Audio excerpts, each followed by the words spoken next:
I show us right at 10 o'clock, so this meeting is called to order.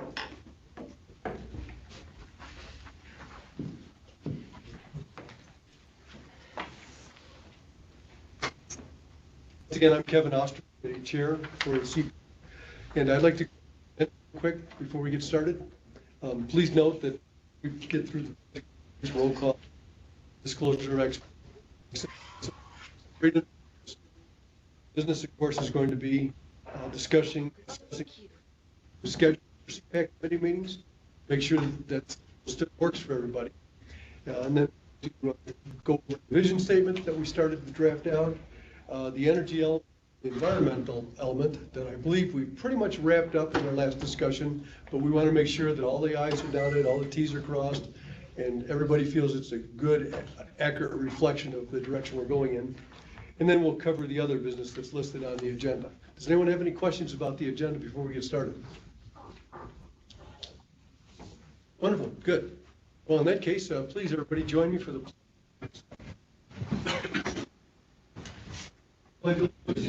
flag of the United States of America, for the republic which stands, one nation, God, indivisible, with liberty and justice for all. Thank you. Okay, roll call that, please. District 1 Supervisor Over. Here. District 3 Supervisor Michaels. She's present, but she seems to have left the room or something. They're taking roll here. She's, I'm serving. Pardon me. She's raising her chair as we speak. Okay. Anyway. There she comes. She's No, I haven't. She's actually taking lost care that of her much weight. flock. I really can be visible. Good morning, everyone. Sorry for my tardiness. District 3 Supervisor Michaels. Here. Member Jim Peterson. Here. Member Kevin Osterman. present. Member Connie Cantelmi. Present. Member Mary Chicoine. Present. Did I pronounce that right? Sorry. Member John Chicoine. Black. Here. Member Joseph, and I cannot pronounce his last name, Chevroletti, and he is absent. Member Sandra Laney. Member Vincent Gallegos. Here. And we do have a quorum. Wonderful. Thank you very much. Okay. Are there any ex parte contacts that need to be disclosed? Good. Seeing none. Next, I'm going to need a motion to approve the minutes for the July 15th, 2021 CPAC meeting. So moved. Moved by Harry. Do I have a second? I'll second. Okay, and a second from Jim, I believe? Connie. Oh, Connie, okay, fine. Pardon me, Connie. Okay, any corrections that need to be made? Okay, I'll ask the question. In favor of passing the motion for the minutes, signify with an aye, raise your hand. Aye. Okay, good. It looks unanimous, thank you. Okay, new business. Discussion of the upcoming tentative schedule for CPAC committee meeting dates. Hopefully everybody had an opportunity to look over that tentative schedule. Make sure that they all work for you. All these dates work for me.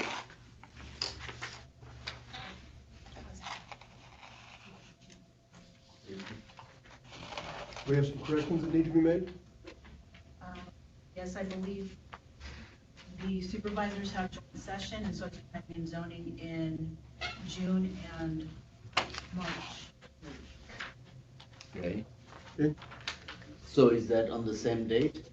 Yep. You guys need to move to a Wednesday or a different date.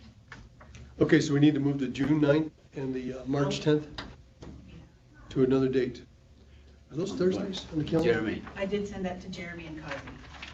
Yeah, we did not get that in. The date, venue date, the meeting date needs to change March and June. Oh, I apologize for that. Okay. Yeah, let's see. Do we have any proposed dates to change? Yeah, let me look it up, Mr. Chairman. Okay, thank you. Okay. Let me look this up.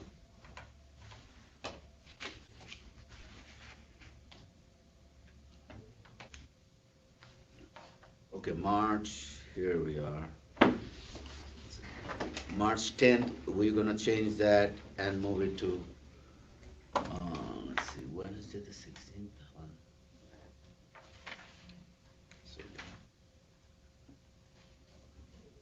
So the 3rd and the 17th would be board dates. Okay, yeah. So it would be, we can't do the 10th, is that correct? Right, because the joint, it's the 24th. We could do the 24th. 24th of March? March 24th, I'm sure that works for me. Everybody else look your calendars over and make sure that that's not a conflict for you, that's just been created. And what I did have a the proposed- conflict. Okay, so Mary has a conflict. Okay, well, Would time change? Chairman, I will have to get back to you for confirmation, but we'll do that in a timely manner. Thank you. okay, yeah, good. I'll tell you what, why don't we find out what the proposed June date is? Okay. And we may want to come up with at least one more proposed March date, since Mary thinks she has a conflict. June, we were thinking of what date was it? So June 9th is not gonna No, work. So it would have to be probably the 3rd week, yeah, June. unless we did a, June should be okay. It looks like the joint session is in March and October. Oh, okay, so June is okay? You don't have an October month proposal. Oh, Correct. right here. October 14th. Yeah, we don't have an October on the proposed schedule, so. correct. Okay, good, so the June date is still a good date? Yes, sir. So we just handle March. Well, right so now. we just have to find a better date for our March meeting. So what I would propose is that staff will put out the dates that are available for us to For March. Okay. move to, and email it to everybody. And just simply a response, yeah, that works, it doesn't work. And we'll keep working on it until we find one that works for everybody. Because I'd like everyone to be able to attend if possible. Any other And it's questions about? okay, Mr. Chairman, if everyone else is available and I'm not, it is okay. I mean, let's not hold up the entire schedule just for me. Okay, well, we'll see. We'll work it out. Everybody has time. They'll be able to kind of look over their calendars. And we'll see. Because I'd love to have you be able to participate if you can, Mary. Absolutely. Yeah. Thank you. Anyway, okay, sure, you bet. Okay, so moving along. That's about everything we're going to be able to do with the calendar right now. And Mr. Chairman? Yes. If I may, Yes, sir. just a quick overview update here too. My name's Jeremy Dine, I'm Assistant Director in Development Services. Yes, sir. And members of the committee. And just wanted to kind of give you a quick update. Of course, our last meeting that was scheduled was, we did not have a quorum, so we have this meeting here. And moving forward, we have our dates that we have established here for next year as well. The one thing I wanted to point out and mention is just the venue. We would like to maintain the venue at Fair Street, beginning with the first of the year. Okay. Move the primary CPAC committee meeting to Fair Street, and we would make the Cottonwood room available for anyone who wants to attend The Verde room? virtually. The Verde room, yes. Okay. Okay, very good. And let's see, am I correct in believing that the rest of the meetings this year will be conducted here on Commerce Drive and in the No, Brew Room? all of them goes there. You want to, starting in December here? Yeah. Okay, we can do that. So starting with the December meeting, we will hold the meetings at Fair Street, and we'll have it virtually available in the Verde room in Cottonwood. Sounds good, thank you. Chairman, is there a possibility to have a discussion about that, Mr. Chairman? I think a couple of our committee members would like to weigh in on that. I know that we are the minority in terms of the numbers, but being able to rotate as we do with our supervisor meetings provides for a community to come in and observe, of course. And I know that while they can do that virtually, oftentimes there's translation lost in the virtual experience, as we all well know. Where we can travel to Prescott, I know particularly Mary and Dr. Black have been more than willing to do that. I will do it when I can, but more importantly, in the spirit of keeping the public, though they're allowed virtually to join, at least knowing that we are an entire county working on this entire comprehensive plan, I think sends an important message, and I'm just raising that for discussion. Well, my question is, why are we changing? Back when we started this, we agreed that we would go back and forth between Cottonwood and Prescott for our meetings. So why are we changing that? I'd like to say it's because the venues have availabilities have been flexing back and forth, but I'm gonna throw this one to staff and let them explain it to you. Yeah, it is for expediency and logistics primarily, just because we do have to work around, we have to set a schedule for the entire year. And and along with that, we are working with, trying to find available dates for both of the boardrooms on both sides of the mountain, and trying to find the available venues. And that's primarily the reason. We've figured out most of our technical issues at this point as well, and just having the staff availability on either side of the mountain. But You do come on this side. But beg we your are pardon? always glad to have staff on this side, Jeremy. You do spend some time here, and I know Oh, yes. Cozy does as well. So I just have a pause about having that be the location and only the location, when I think Understood, right? that message with a comprehensive plan for the entire county suggests that we should make it as convenient as we possibly can. And I know that's an inconvenience for everyone on that side to travel, but particularly as we think about now with these dates opening up, perhaps having our First Nations people join us, and that could be an undue hardship with that thought in mind as well. And I am continuing to work on that. And as we move away from a Thursday, it becomes far more possible because, as you know, or may know, the council, the Yavapai Apache Nation Council, always meets on Thursday and has through time, the beginning of time. So this is useful for us to noodle this a bit now, if we could, with a couple of things in mind. Okay, I personally don't mind flexing the meetings back and forth. Certainly Cottonwood is as much a part of this as Prescott is. So I'm good with that. I will happily travel every other meeting to Cottonwood. I just happen to have a relative there, so I always have a room to stay in if I need to. I don't know what does everybody else think? I have no problem Okay. flexing back and forth. Personally, I just think it doubles the burden on the staff, but, if we can accommodate the other side, I guess it would be okay to do that, but it's really, in my opinion, the staff that should determine it because of the issues raised in trying to move this function back and forth. Got it. Okay, well, now I'll address that to staff in a moment. Vincent, what do you have to I say? have no conflict. If I'm available, I'll travel. If I'm not, I'm happy to do either meet in this remote room or online, whichever works. Right, I have no- WebEx, right. If I'm available, Okay. I'll attend. Real quick, why don't we pitch this to staff? Oh, yeah.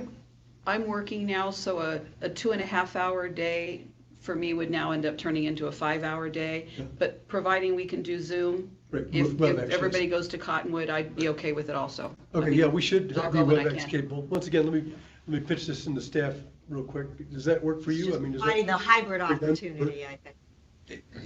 Yeah, do you have any concerns, or? Right now, no, I mean, if that's what the committee wants, we would accommodate that, but we are traveling already for the Board of Supervisors and Right. P&Z meetings. Right. So that's also like a 4 hours travel time plus 2 hours, so it does impact some of my staff's ability to finish their task in hand. Mm-hmm. But I think we will accommodate, we'll try it, we'll give it a try. Okay, staff says they'll give it a try. So I'm assuming And that Mr. means that yes. And Mr. Chairman, know that from the Cottonwood standpoint, much like other committee members have said, if it's not possible for an individual, as sometimes, as you well know, for my spine reasons, it's not always easy, but I'm glad to join in virtually. And I think if we have just the hybrid opportunity, recognizing for our entire residents of the county that we are, to the best of our ability, rotating.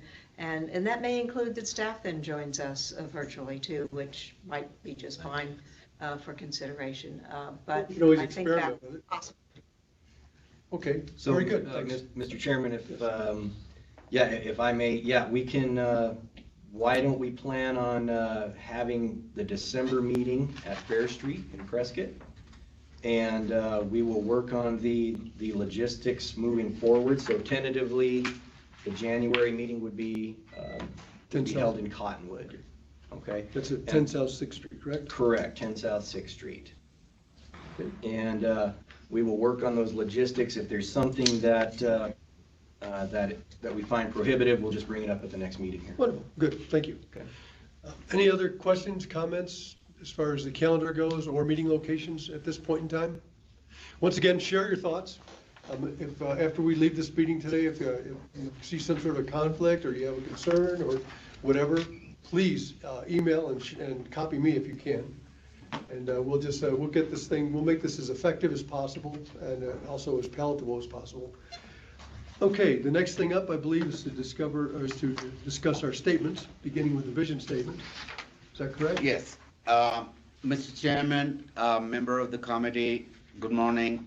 My name is Kazi Hawk. I'm the current land use and planning manager. I just wanted to point out that this was one small area of our process that we need to address before we move forward. This was inadvertently left out. But if you look on your first page of our document of the comprehensive plan, there is already existing comprehensive plan chapter vision statement on the first page. I sent a copy of that in our packet to you. And basically these vision statements talks about the qualities and characteristics of the desired for Yavapai County for the year 2032. And it's all expressed in the vision statement. So as you know, the comprehensive plan is a blueprint to achieve your future vision, but by creating and applying a vision statement, it requires the citizen to reflect on the future to reach an agreement on shared desires. What do we want to become? I mean, healthy, take care of our environment. So you just come up with some vision statement, and that just goes in there. So this should be a very short exercise. I've given you a lot of example from other cities and towns in Arizona as well as nationwide. So if you take a few minutes and you want to discuss this, Mr. Chairman, Sure. staff will be glad to take notes. Okay, good. We've got our note takers in place. So let's talk about what kind of vision we want to represent the goals we're trying to achieve through our comprehensive plan. You want to read the first, the existing one that's already there? This is what the existing one says. Okay. Okay, I'm looking at the one that says one introduction and background, Yavapai County vision. Does everybody else have a copy of this? I send them by mail. Okay, it's all been distributed. Has anyone had an opportunity to read this? John has, okay, that's good. I see a lot of I had puzzle comments. I had a few comments. Please. I had a few comments that I wanted to make regarding the vision statement. Couple of minor points, and then I wanted to go through a list of things. First of all, the vision statement says, quote, "The plan includes the following 8 elements."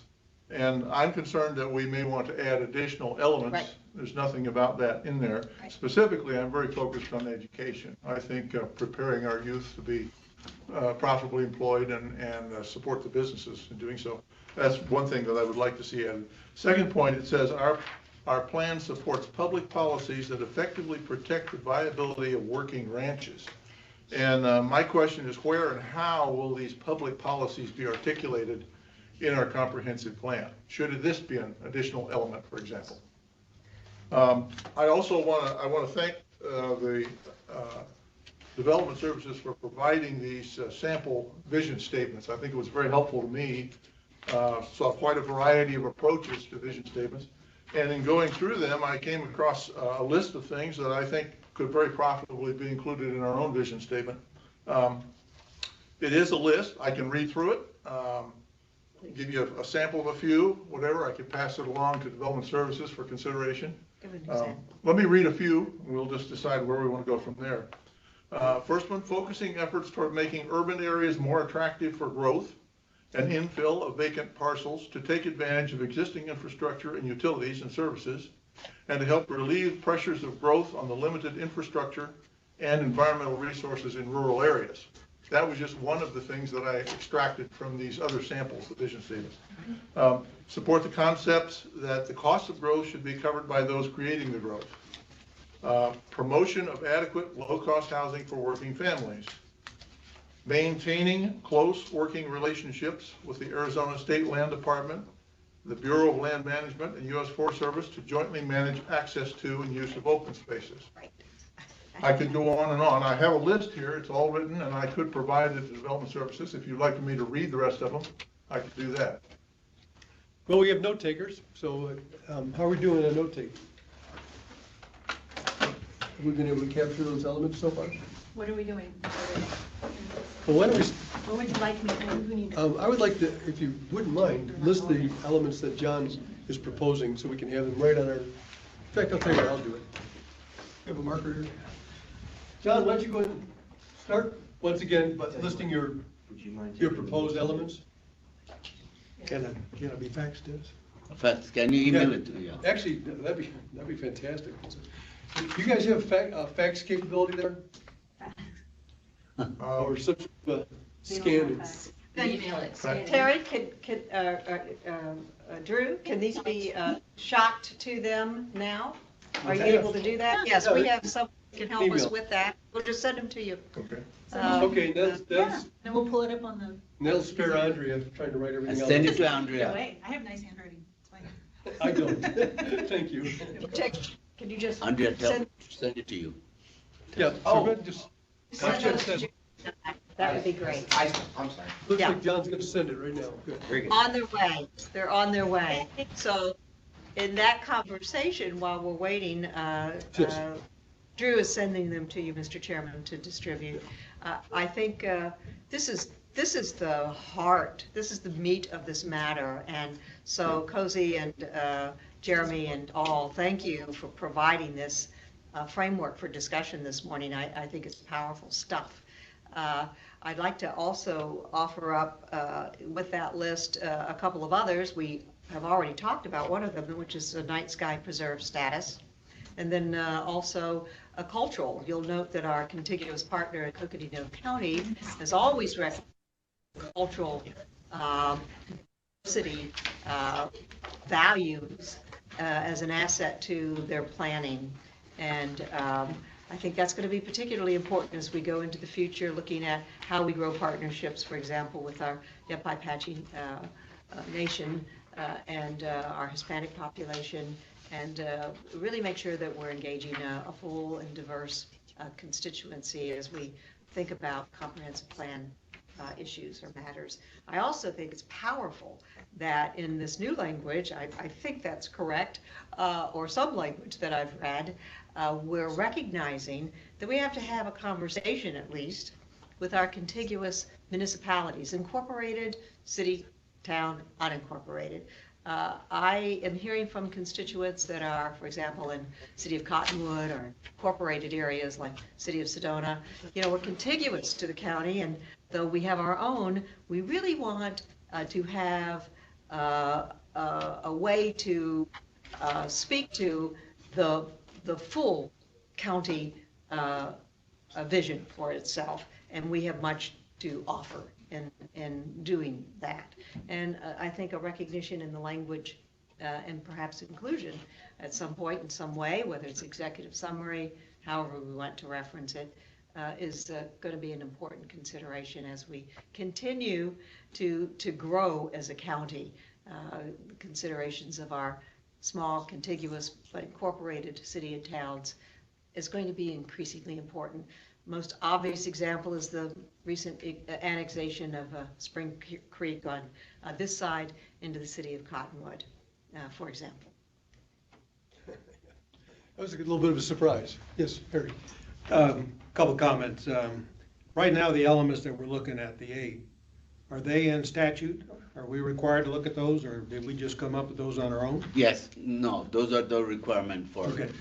So I think, to me, if we're gonna look at additional elements, we have to be careful about how many more we add. Because right now, I can tell you, I think we got plenty of work just trying to evaluate the 8 that we have, and if we're gonna add 2, 3, 4, 5 more, then I think a lot of what I heard earlier probably fits under some of the current elements and would be the body of supporting some of the ideas on those elements. So I'm not sure we need to go and have whole series of new elements to be added. Right. I guess There are my many other roads to- comment is, I think Yeah, my other I- comment is, I think my other there are comment. Okay, let Sorry. me just finish. Yeah, let me finish just a minute here and then. Sorry, yeah. I think the other thing is, I think when we first started this process, we were looking at this being a bottom-up approach. We wanted to get a lot of input from the communities on what they wanted, and that would eventually go into the vision statement that would be adopted by the county. It sounds like right now, we're maybe going the other direction. We're going to be a top-down, we're going to develop our own vision statement, and then I guess everybody else has to conform basically to the county. So I'm just trying to get from my own understanding, what do we want to do here? Are we still looking at this being a bottom-driven process so that we really capture what's going on and the concerns that are out there in the community? Or is this going to be kind of like the last plan, pretty much done in the office? Right. Right, good point. Mr. Chairman, if I may, Supervisor Oberg, you bring great point. Actually, the state of statute does regulate us to go down the bottom up. You know, you reach out to your community in person, and then you would be a body that collects those information, what the people want. Like, for example, all the town hall you are doing, all the input we are getting from them on various issues. Those are the things that we need to convert them into a policy issue and put them back in each element we have, whether they fit in energy element or they fit in land use, transportation. So we take their points, come back to you, they're saying, these are what the people are telling us from Sedona. These are what they're telling us from Congress. We take the input, come to you and say, and then we hash it out and, draft it, make a little framework of what we are doing. Adding additional requirement, it's going to be challenging because it kind of imposes the county on taking action on those. You're not just going to write a book and put it on the shelf. If you talk about things like climate change, you talk about transportation, there's an implementation element also. How is county implementing those? So we have to take a look that we want a working, living document. And we want to make sure that this is a very, seamless and something that can fluid, that we can work with. So those are some of the things the committee need to kind of keep in mind, that how much, but we can always add things in appendix that we can bring back later on, let's say 2 years from now, after we finish something, and then we can bring that back. As long as it's in the appendix, I don't think it will hurt that much because it's not the main body. The main body is the one we need to focus on implementing. So those are some of the things. So I do agree with you, Supervisor Oberg, that those are some of the things we need to be careful about. And as far as Supervisor Dr. Michaels, I wanted to tell you that we would reach out to everybody. The state statute requires all the municipalities, all the adjacent bodies need to be reached out. So what we do, once you have given us a draft, something that, sums up the whole body, we'll send it out to everyone for 60-day review, get input from them, and then we come back to you again. And so that's why it's going to be a pretty 1 year, drawn out program. So it'll be like next year, November, December, before we can take it to the Board of Supervisors for review and approval. Right, Mr. Chairman, that's, and thank you, Cozy, that's exactly what I'm hearing the continued desire is, and that's good news. People are interested in what's happening with this updating process. So that just goes forward, and but I think being mindful of the interest, the level of interest, which at least from my perspective as a new supervisor, is a little bit different than it has been from my observation in the past. There seems to be a high level of interest. And to speak to Super Oberg's concern about having more elements than we can manage, I couldn't agree more. I think that problem is probably easily solved if in the language that we're only now looking at, these other areas of interest or discussion is brought forward to this body, and yes, from a bottom up process, reaching out to our communities with the question, is this important to you? How do you feel about this? Is part of the work that we do when we have our, for example, the town hall that Supervisor Oberg just recently had. So I think this information is instructive, and where it can fit within those 8 elements, absolutely we should do that. Where it can't, we need to understand, based on what our communities are telling us, what is the level of priority for them on those items, and how do we carry them forward, whether it's, as Cozy said, in an appendix or some additional document. But I think it does speak to the diligence that the public is expecting from us to at least look at these things, and whether they rise to one of the elements or can be fitted within one of the elements or appendixed is something that's part of our responsibility to consider. So thank you. Thank you very much for your comments. Yeah, I'm in complete agreement. First of all, I've always enjoyed a vision statement that I could actually recite, or could at least do a good overview of. And when vision statements get too complicated, then you just can't do that. So I'm all for keeping it as simple as possible. At the same time, addressing everything in those 8 elements, using the 8 elements pretty much as the umbrella to cover all the other areas of interest, such as working ranches and whatever it happens to be. Right. And I believe anyways that we're all in agreement that we would like to continue this being a bottom-up process, as pointed out by Supervisor Oberg, because that's the only thing that really works. And we're still going to have to sell this to all the communities. They're going to have to, I say sell it, I don't mean like as in arm twisting or anything, but I think everybody has to have a good understanding of how this was developed and why it was developed as it was developed, and how it serves each of the communities within Yavapai County. So that's my take on it. Supervisor Oberg? Yeah, I got one more comment. Please. Early on, I went out to a number of my communities. We sat down with interested folks in those communities and said, okay, we need to develop a vision statement for you, for this community, for our comprehensive plan. And I can tell you it didn't go anywhere, because I think in many cases, they didn't know exactly what they wanted. They all felt that the surveys were going to be important. And I think right now what we're looking at out in the communities I deal with is they're looking for the results of those surveys, so that, they can say, okay, in Yarnell, this is how people felt about, transportation or growth or water or whatever.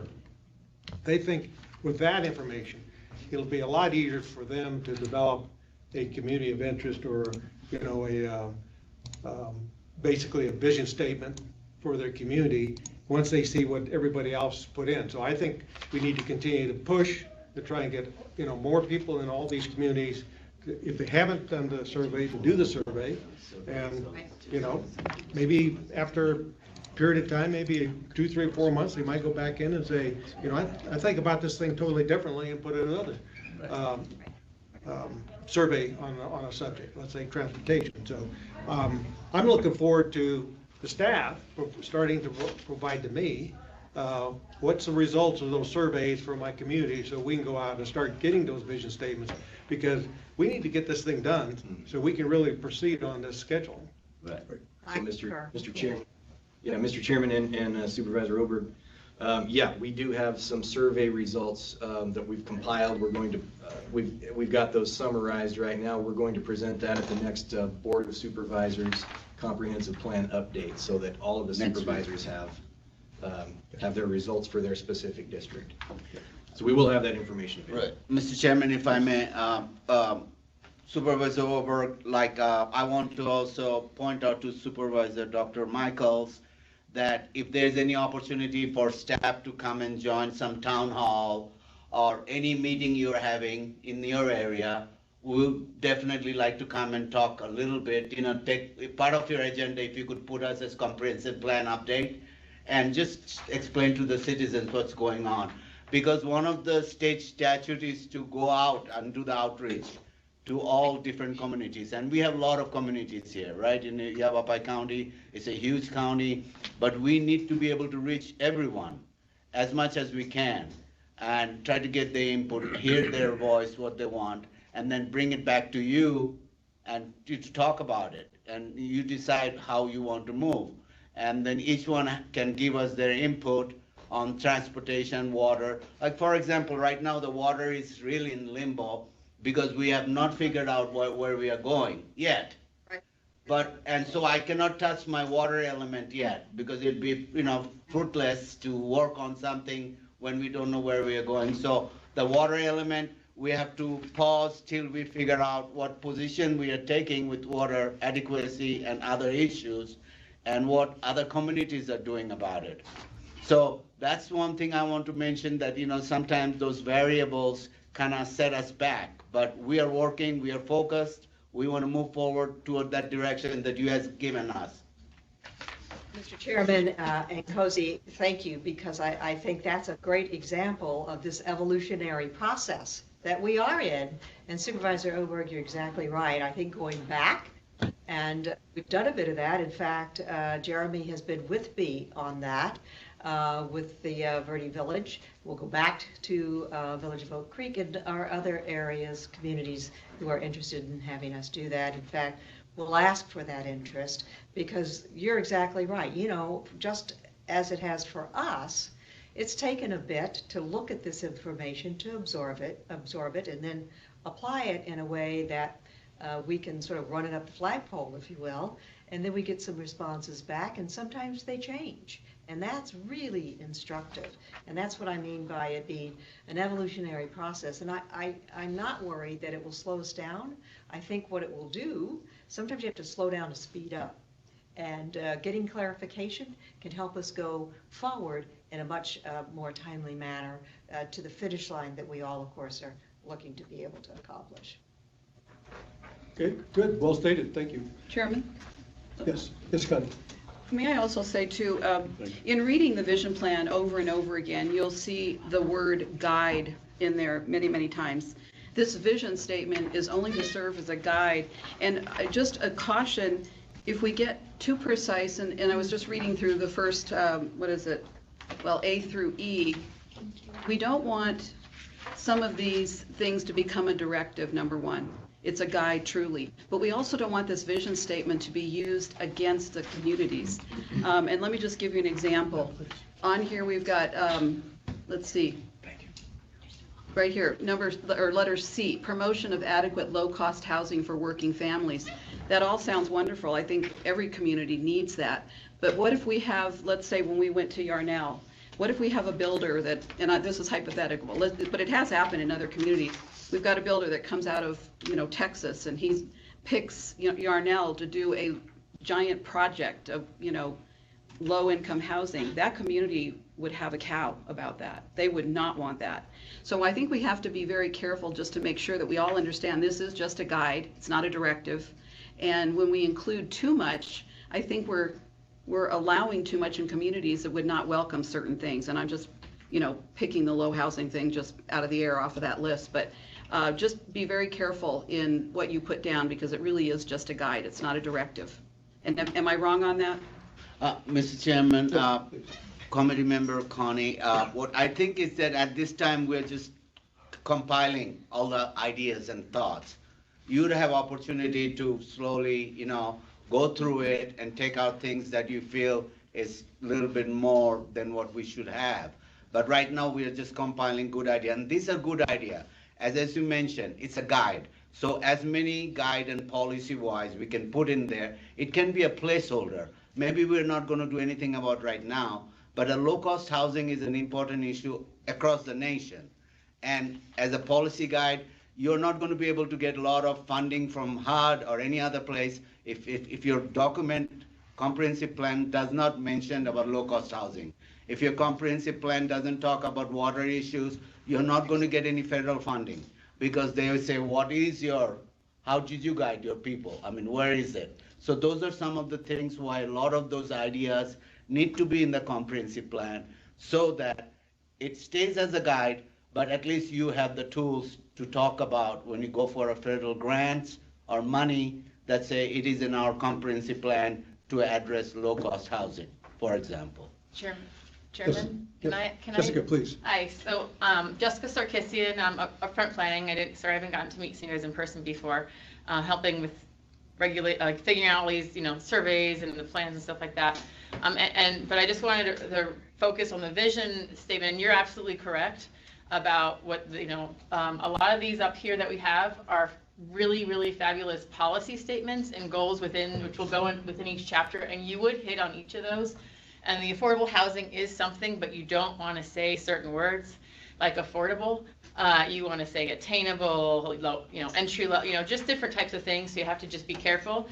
But like, for instance, I really liked when you said, I forget who's the supervisor or chairman, but the education about preparing the youth. Those are the kind of statements that you want in a vision statement, to keep it concise. If you want to create accessibility in your community with the rural lifestyle, preparing youth for the future to grow our communities, those are the kinds of things that go in the vision statement.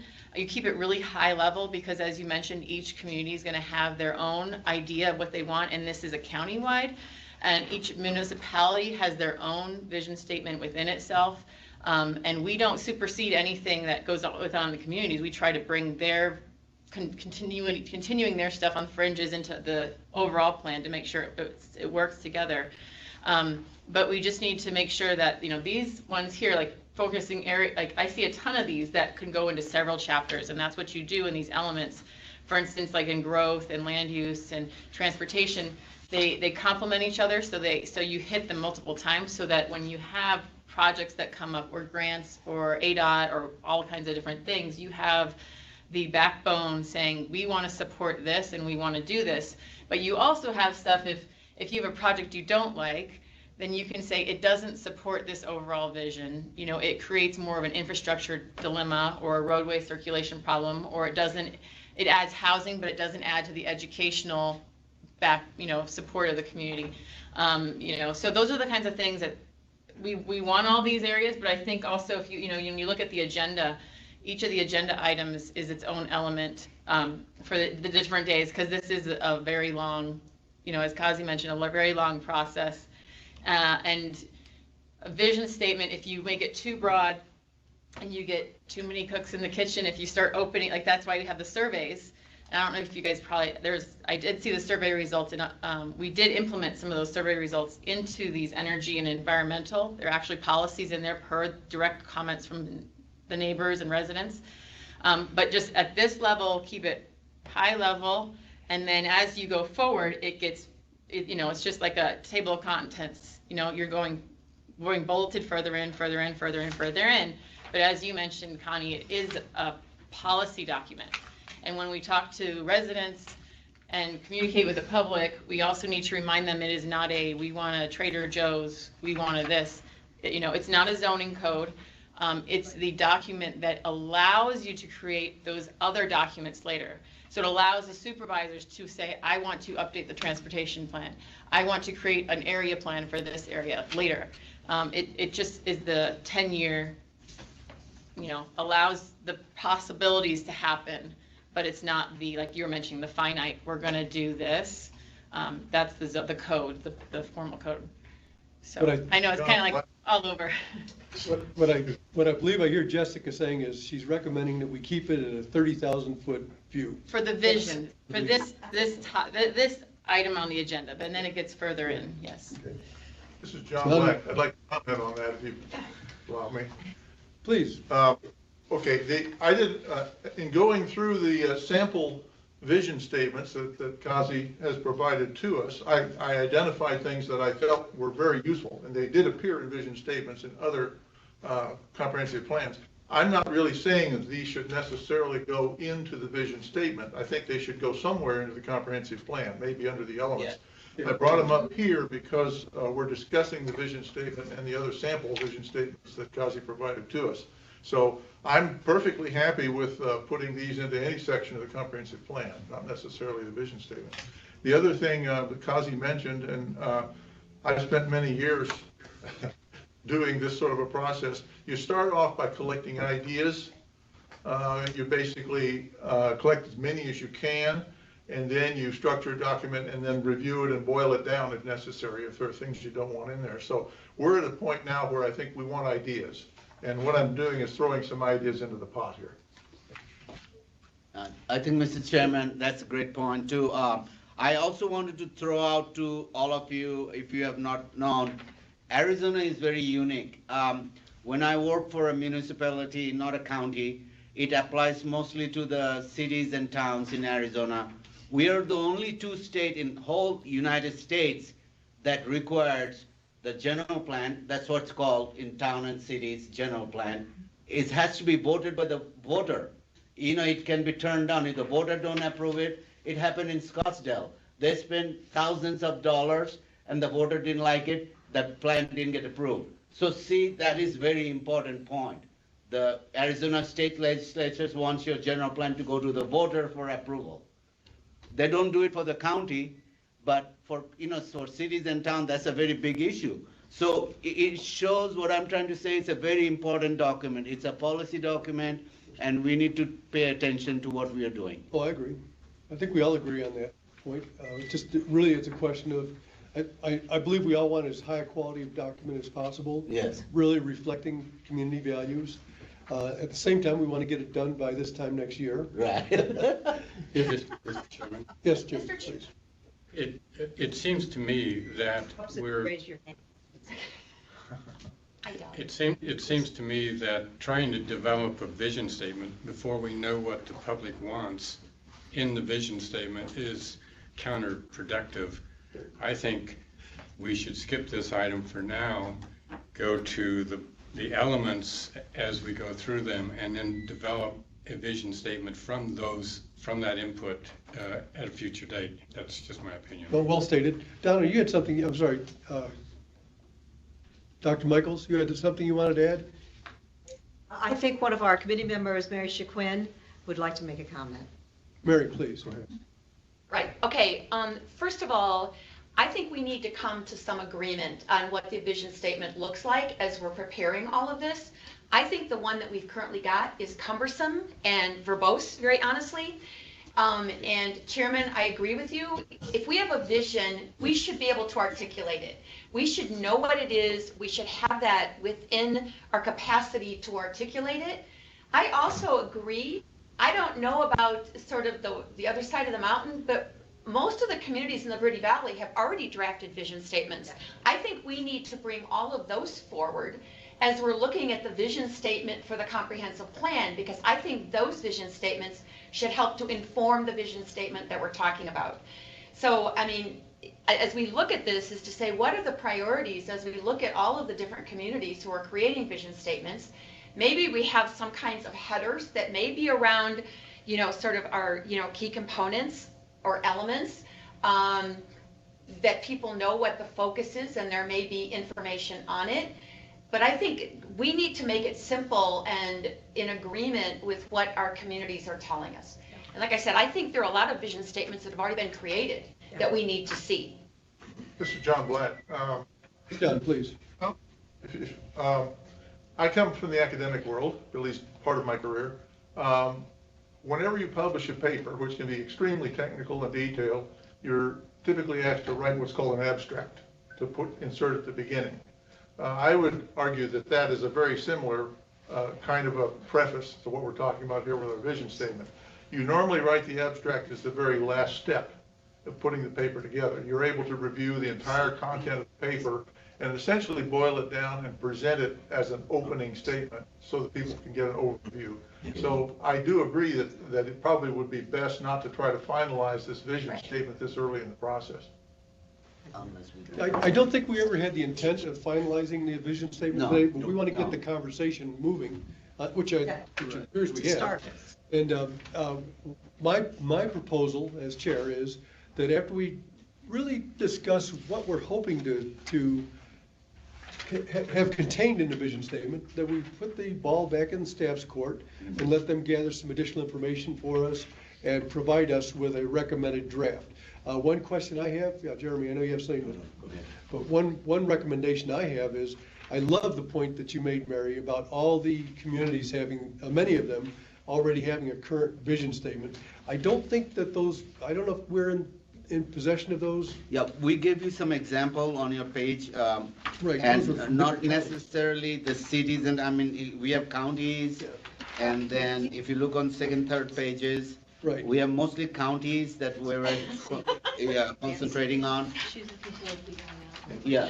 Yeah, so I'd be very interested in seeing what the vision statements look like for Camp Verde or. Yeah. And Mr. Chairman, also on our comprehensive plan website, we Right, have right, as, right. for reference, community documents, just those that have been submitted to us. We have the Sustainability Alliance vision for the comprehensive plan, Cornville Vision 2032, Keep Sedona Beautiful vision statement, and Verde Valley Food Council vision statement as well. So Right. we do have some reference documents available online already, and we can certainly Okay. obtain the others as well. Good, because eventually we want to put it together and be able to some usable package. So I wanted to be careful to about the word community. When you use the word community, so for example, if you go to a small town like Litchfield or you go to City of Surprise, they're a community. When you come to Yavapai County, a community is a lot of communities out Oh, yeah, there. many, right. So, but what we are trying to do is get one unified vision statement for the county. That's, countywide. So that's why we need to be careful how when we use the word community, because that's what happens, because when Cornville came up with the community vision, it was just for Cornville area, you know what I'm saying? Sedona, it was for Sedona. But we want one vision that will go in this book, is for the unified vision statement that's true for everywhere. So what I would suggest today that if we just start off with a small exercise right there on the flipboard out there, let's start saying one word. For example, I'll start with the word sustainable. Mr. Black, Commissioner, Mr. Peterson, you could say some word. So let's use one word at a time, and then we'll come up with some of the, things, and then we can put it together and create that. What might be very helpful, do we have a list of the 8 required elements? Yes? We do, okay. Anywhere where we can put them up on the board or Yeah. viewing them as we go? Right, sure, yeah. Because we might as well build it, we might as well build those portions of the vision statement in compliance with state guidance. Okay, I think sure. That probably wouldn't be a bad idea. All right. Otherwise, we're gonna have to go back, we're gonna have to scramble back and fix it later. See if I can pull that up. Yeah. Well, your vision, sorry, Chair, your vision statement isn't required to mention any of the elements. Understood. Yeah, but I think we want it to be reflective of the overall document. And once again, I'll go back to saying this, I love having a vision statement that I can actually remember and recite. I could do that with 8 elements. I don't believe I can do it with any much more than 8 elements, though. When you go out to different communities, when you're just talking off the top of your head, you don't have any notes. You want to have that ability, at least that minor mental agility to be able to do that.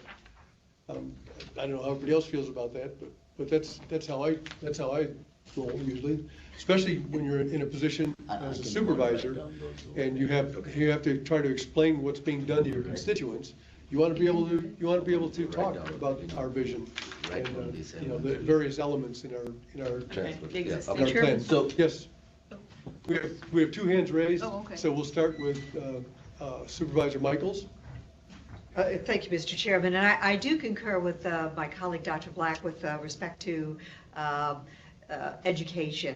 And there may be a creative way to hand off to our staff to have that part of one of what is already standing as an element. Certainly, economic growth, attainable housing, infrastructure, all of these things are part of what makes a healthy community. And at the base or the underpinning of that is always, what is our educational output? Who are we as a community? What are we capable of? And the education drives who our workforce is, what our infrastructure will become or is becoming, whether it's impoverished areas or attainable housing pipelined to ever-increasing price points, for example, that bring in robust other types of economies. So it's a bit of a sticky wicket, but I think it's certainly doable, and other communities, counties have done it, and I think our staff would be able to provide that for us fairly easily. Okay, Mary, I'll get to you in a moment. Connie had a Yeah, comment. I'm just going to kind of go back again. So, I'm going to describe this in a different way. So we've got Yavapai County, and inside the county, we have all the different little municipalities, and they're diverse. Sedona or Yarnell is not like Sedona. So if we keep that in mind, for our level on the county, we would not drill down. If people wanted to get the vision statements, and I do think we should read every vision statement for every small town and city within the Yavapai County to develop our overall vision statement. But if we start to drill down into little things about like prohibit wood burning fireplaces, that's under the development heading, correct? Right, we're not gonna, yeah, that's not gonna be. Yeah, so we don't really need, again, I keep going back, we don't want this vision statement to be used against a municipality because we've directed so many things in our vision statement that don't, Thank you. compute back to a different community. So for us as the county level, I think we obviously we've got to be inclusive, but we don't need to have every little single detail, I don't think, in there. People can drill down to some of this stuff once they get into the building codes and that. All of this stuff is attainable through that. So I'm just going to propose that we got to keep in mind it's a guide. We've got to keep in mind we're at the county level. And underneath our heading, which is the umbrella, are all the different municipalities. And those would be considered in the vision statements for that municipality. I did have one other question, a little tiny bit off topic. Is it Kazi or Cozy? I know. Kazi. Kazi, okay. So Kazi, you mentioned something about federal funding. So I had a question for you. How much, when a municipality applies for federal funding under the heading of one of these, let's say the energy element, how much does the federal funding weigh on this vision report? Do they consider the county vision in order to give that money? No, not necessarily the vision itself, but just the comprehensive plan. Okay. So in any chapter of comprehensive plan, let's say you include low-cost housing or water resources, then you'd say, it has been your it's in your focus, it's in your policy to do something about it. And then, you can apply for the grant saying that in our comprehensive plan, chapter 3, County Board of Supervisors approved, water resources, what have you. So that's how you can apply for it. And they ask you, where does it say? In a lot of form, like you fill up form for HUD or EPA or FEMA, they'll ask you a question like that. What's your policy? For example, right now we are trying to get into a workshop for Sonoran Institute in March 22nd, 23rd. It's a 3-day workshop.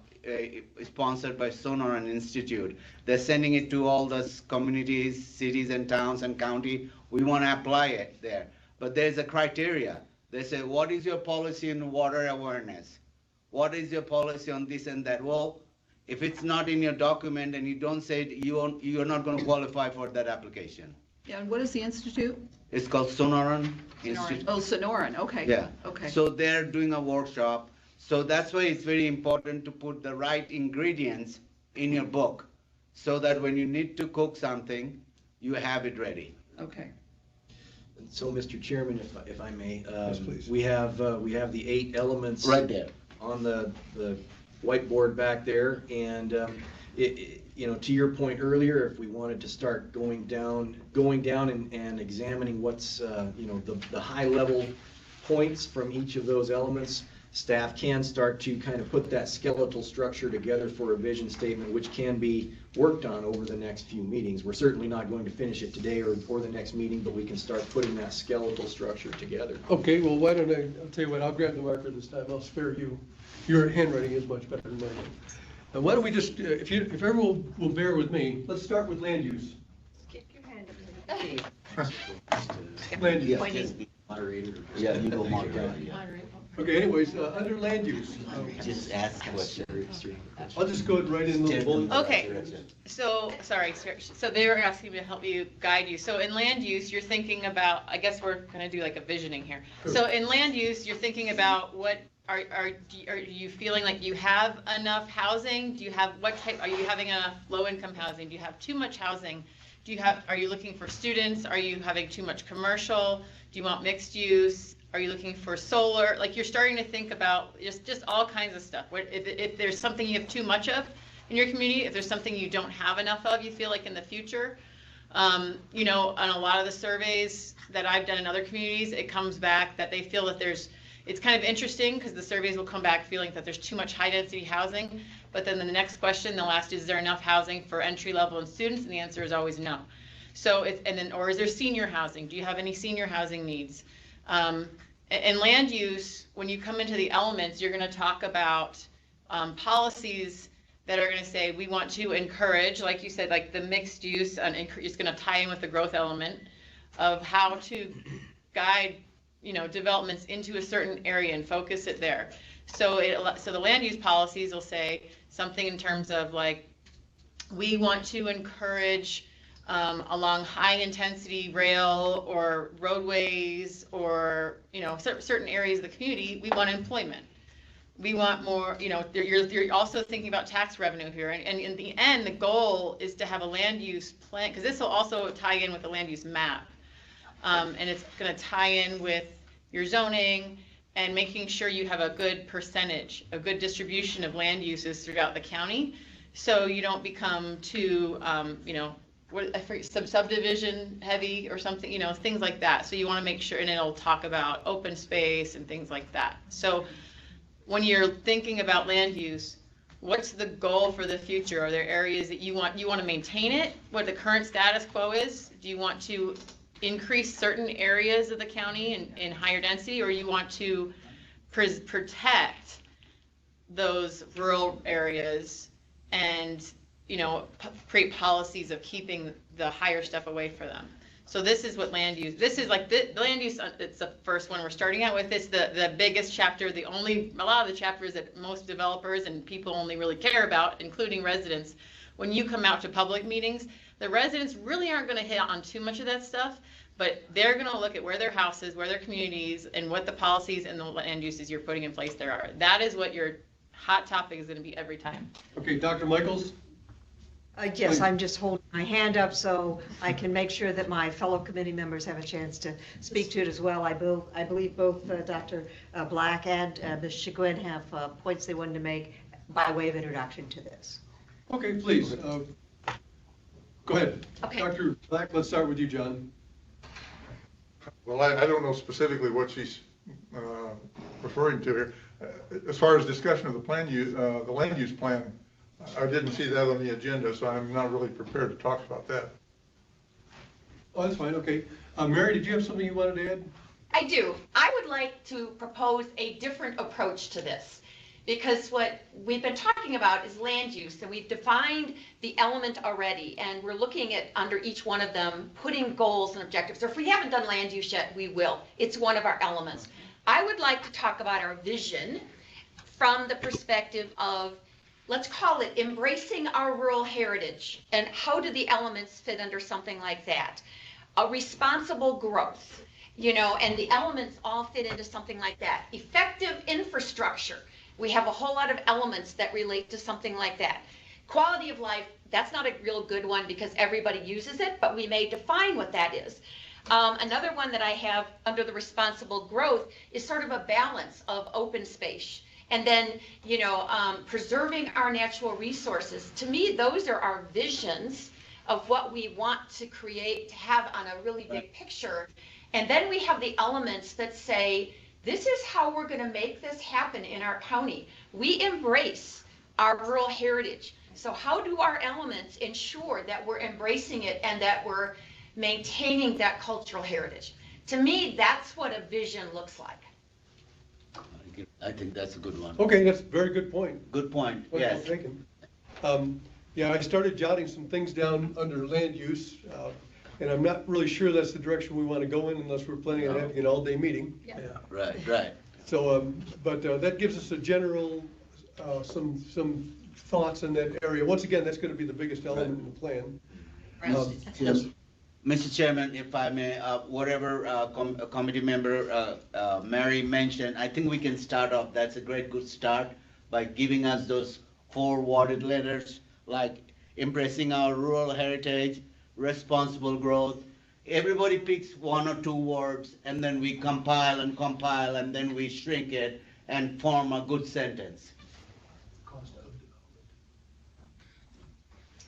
John has a question. Yes, John, go ahead, please. I think as far as the vision statement goes, we should treat it as a fluid section of our comprehensive plan. As we go forward, we're probably going to want to make changes to it. As we create new elements and so forth, probably want to make changes to it. So my problem really is that I don't want to see it finalized now and signed off on. I think that should wait until we've gone through the various elements. Yeah. Jeremy, you have something? Yeah, and Mr. Chairman, and to Dr. Black's point, yeah, this is definitely not something we're going to finalize at any time in the near future here. We're kind of putting together kind of a skeletal framework that we can start working off of, and again, it will be a fluid document that we add, remove, modify, and revise as we go along. Right. Absolutely. And staff already has their marching orders for certain things, as, for instance, for providing us with community vision statements as they are able to obtain them, so forth and so on. I would recommend that we keep this on every agenda. Every month when we meet, we have a vision statement on there so we can continue to refine it, continue to discuss it. Does that work? Excellent. That Excellent. works. I see it, at least I see a few nodding heads. That's a good sign. So I would recommend, first of all, I'm big on breaks. I don't like big, long breaks, but I like at least little breaks. So I'm gonna give everybody 5 minutes to go get a drink of water or a bottle of water or whatever you need to do. And then let's get back here and get started. And let's get going on the 2 elements that we have, that we've already hashed out and we just need to find agreement on now. So be back in 5, okay? Thank you. So, Mr. Chairman, I started that vision statement, Yes, you saw it. word like that. Right. And then if each one of you give us a word as we move forward, we'll just add that on. Okay. And then we'll compile it up. That way we finish this exercise and then move on to the next item. Because Okay. it's not gonna be done today. I agree, yes, well, and I don't think we ever planned to No. have it done today. That's what he's told. This is an ongoing discussion. Right, and we're just starting the conversation. Right. This is actually, this is the preamble to the entire. And it's a Document. good solid conversation that we're having right now. So Yeah, this good. gives us a good start. Time for us to dive into the elements.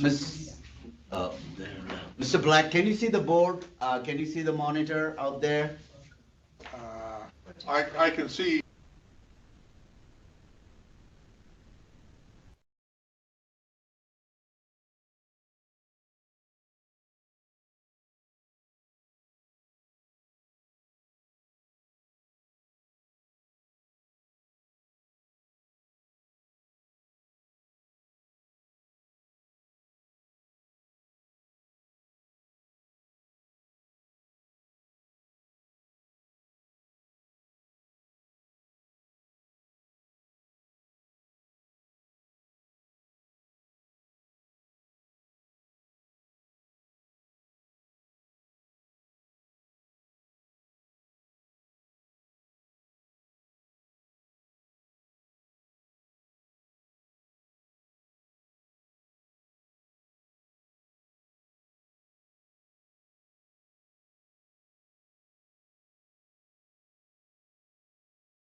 opposed to.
To Ms. Connie's point and committee member Peterson's point, to reach out to people before we create vision statement, what thoughts do you have, or what direction do you have for staff? Well, my direction is to keep the communities as updated as possible.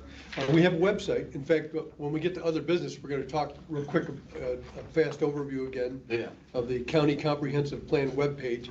And so we already have at least a small communication vehicle, and it's just a matter of getting the word out to the newspapers. Maybe sometimes when Connie has an opportunity, when she's doing her radio programs, she can mention, oh, by the way. I'm happy to have a show. We'll have the whole show dedicated to it. Well, good. I just I'm on need board. somebody to make sure I don't say something out of turn, because I do have a habit of doing that. I'd like to have bullet points, and we'll cover it, and we can have. I think we should be glad to take advantage of that. We can have a Maybe several. Chairman, you could go and help, and Yeah. we'll prepare a written, script for you. Yep. And then you can share with Connie. And Mr. Yeah, Chairman? great. Yes. I'd be glad to participate in that. I'd be Good. glad to participate in that. I'm all for it. Thank you. Mr. Chairman, just because this is not an agendized item, this might be something we could cover on the roundtable, and we can discuss that in a little bit further. Okay, well, good point. And I think everybody probably noticed that one of the things that I've asked to keep included on the agenda is a roundtable for community members for any topic not included on the agenda. So just as a catch-all, and just to make sure that everybody always has a voice. So we'll be getting to that under other business. I think we should move on to vision statement, or not vision statement, but energy element, pardon me. And we've already hashed this out pretty well, I think. Has everybody had an opportunity to read it over? The introduction, purpose, background, current conditions, and then diving right into our goals, objectives, and recommendations, 3 of which we have listed? Should I give everybody a few minutes to read this over again? No. I heard a no. I think it looks to me like everybody's had an opportunity to read through this fairly well. And to Mr. Chairman, I also wanted to point out there was a question asked a couple of meetings earlier about the goals and objectives. The goals and objectives that you see in these two documents are basically the feedback we got from the public. We inserted in it. It's integrated. Yeah, and I'd like to point out that at least I don't consider this to be cast in steel or anything. This is a flexible document. Right, It's it a is. document that's going to continue to grow over the next year. So that said, I'd like to just jump right into it and ask, does anyone have any corrections or comments about the introduction for the energy element? And Mr. Chairman, Andrea can put on the board, she can take the notes as we receive that. Oh, good, okay. Hopefully everybody heard that. Andrea's going to be taking notes as we go along, and we're going to be putting that information up on the board for you to make it viewable as we go. So once again, does anyone have any comments or concerns or additions to the introduction statement? Yes, John? This is not focused just on the introduction. I have expressed my concern in the past. I wanted to see a bottom-up approach to the collection of inputs from the residents of the county. And we've now posted 8 surveys, the energy survey being one of these, that were basically composed by the staff members of Development Services. The normal process for conducting a survey like this would be to hold focus groups.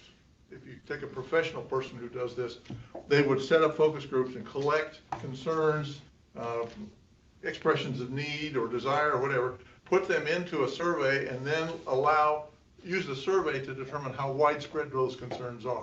Okay? My concern is that none of the concerns in our existing surveys came from the residents of the county. None of them were asked to submit their concerns for inclusion in that survey. So the process that we're using is flawed. It's not based on bottom-up input. I would like to suggest, I don't really have a problem with the energy element as it's written, okay? And especially as a first draft. It is labeled draft. First of all, I'd like to suggest did you have something to say? No. Okay. Continue, please. All right. First of all, and this is based on my own experience in working with this kind of process, it should not be labeled draft, it should be labeled draft 1.0. That's very important because we're going to be going forward, we'll have a draft 2.0 and 3.0. You would increment the number with each of our meetings, okay? Sure. And you use 1.1, 1.2, and so forth within Development Services. As they make edits on the draft, you have to keep track of the sequence of drafts or you get confused. Two people have different drafts and they're trying to talk it over. That's just a procedural issue that I would recommend. The other issue is that the fact that we conducted these surveys without any public input, I don't like to be a person who complains without offering a potential solution. So what I have done is I have contacted the various communities and groups that have submitted their vision statements. I have asked them for a list of the survey questions that they chose. And David Williams was very emphatic about this, that in their writing their vision statements, he wanted these communities to involve a large group of people, to get inputs from across the community and to develop based on it. He didn't want just a small group writing a vision statement. So what I found was that a lot of work went into coming up with the surveys that were used for these community vision statements. So I went back through the surveys and looked at some of the questions, and I have already, Drew has already sent to you a copy of the list of that I came up. I just extracted these as samples of questions that were included in vision statements under the energy element, okay? Should the county allow construction of neighborhood solar arrays? Now that's something that's not mentioned anywhere. A neighborhood solar array is basically a solar array that serves multiple homes, typically managed by an HOA, and it covers less than an acre. Okay, I don't see any provision made in our draft here for that. Should the county encourage underground utility lines for new developments? Should the county encourage reduction in energy consumption through a building retrofit program? Should the county encourage the use of passive solar architectural design features? I'm just reading from this list that you have. These were all survey questions that were taken out of vision statements from various communities and groups.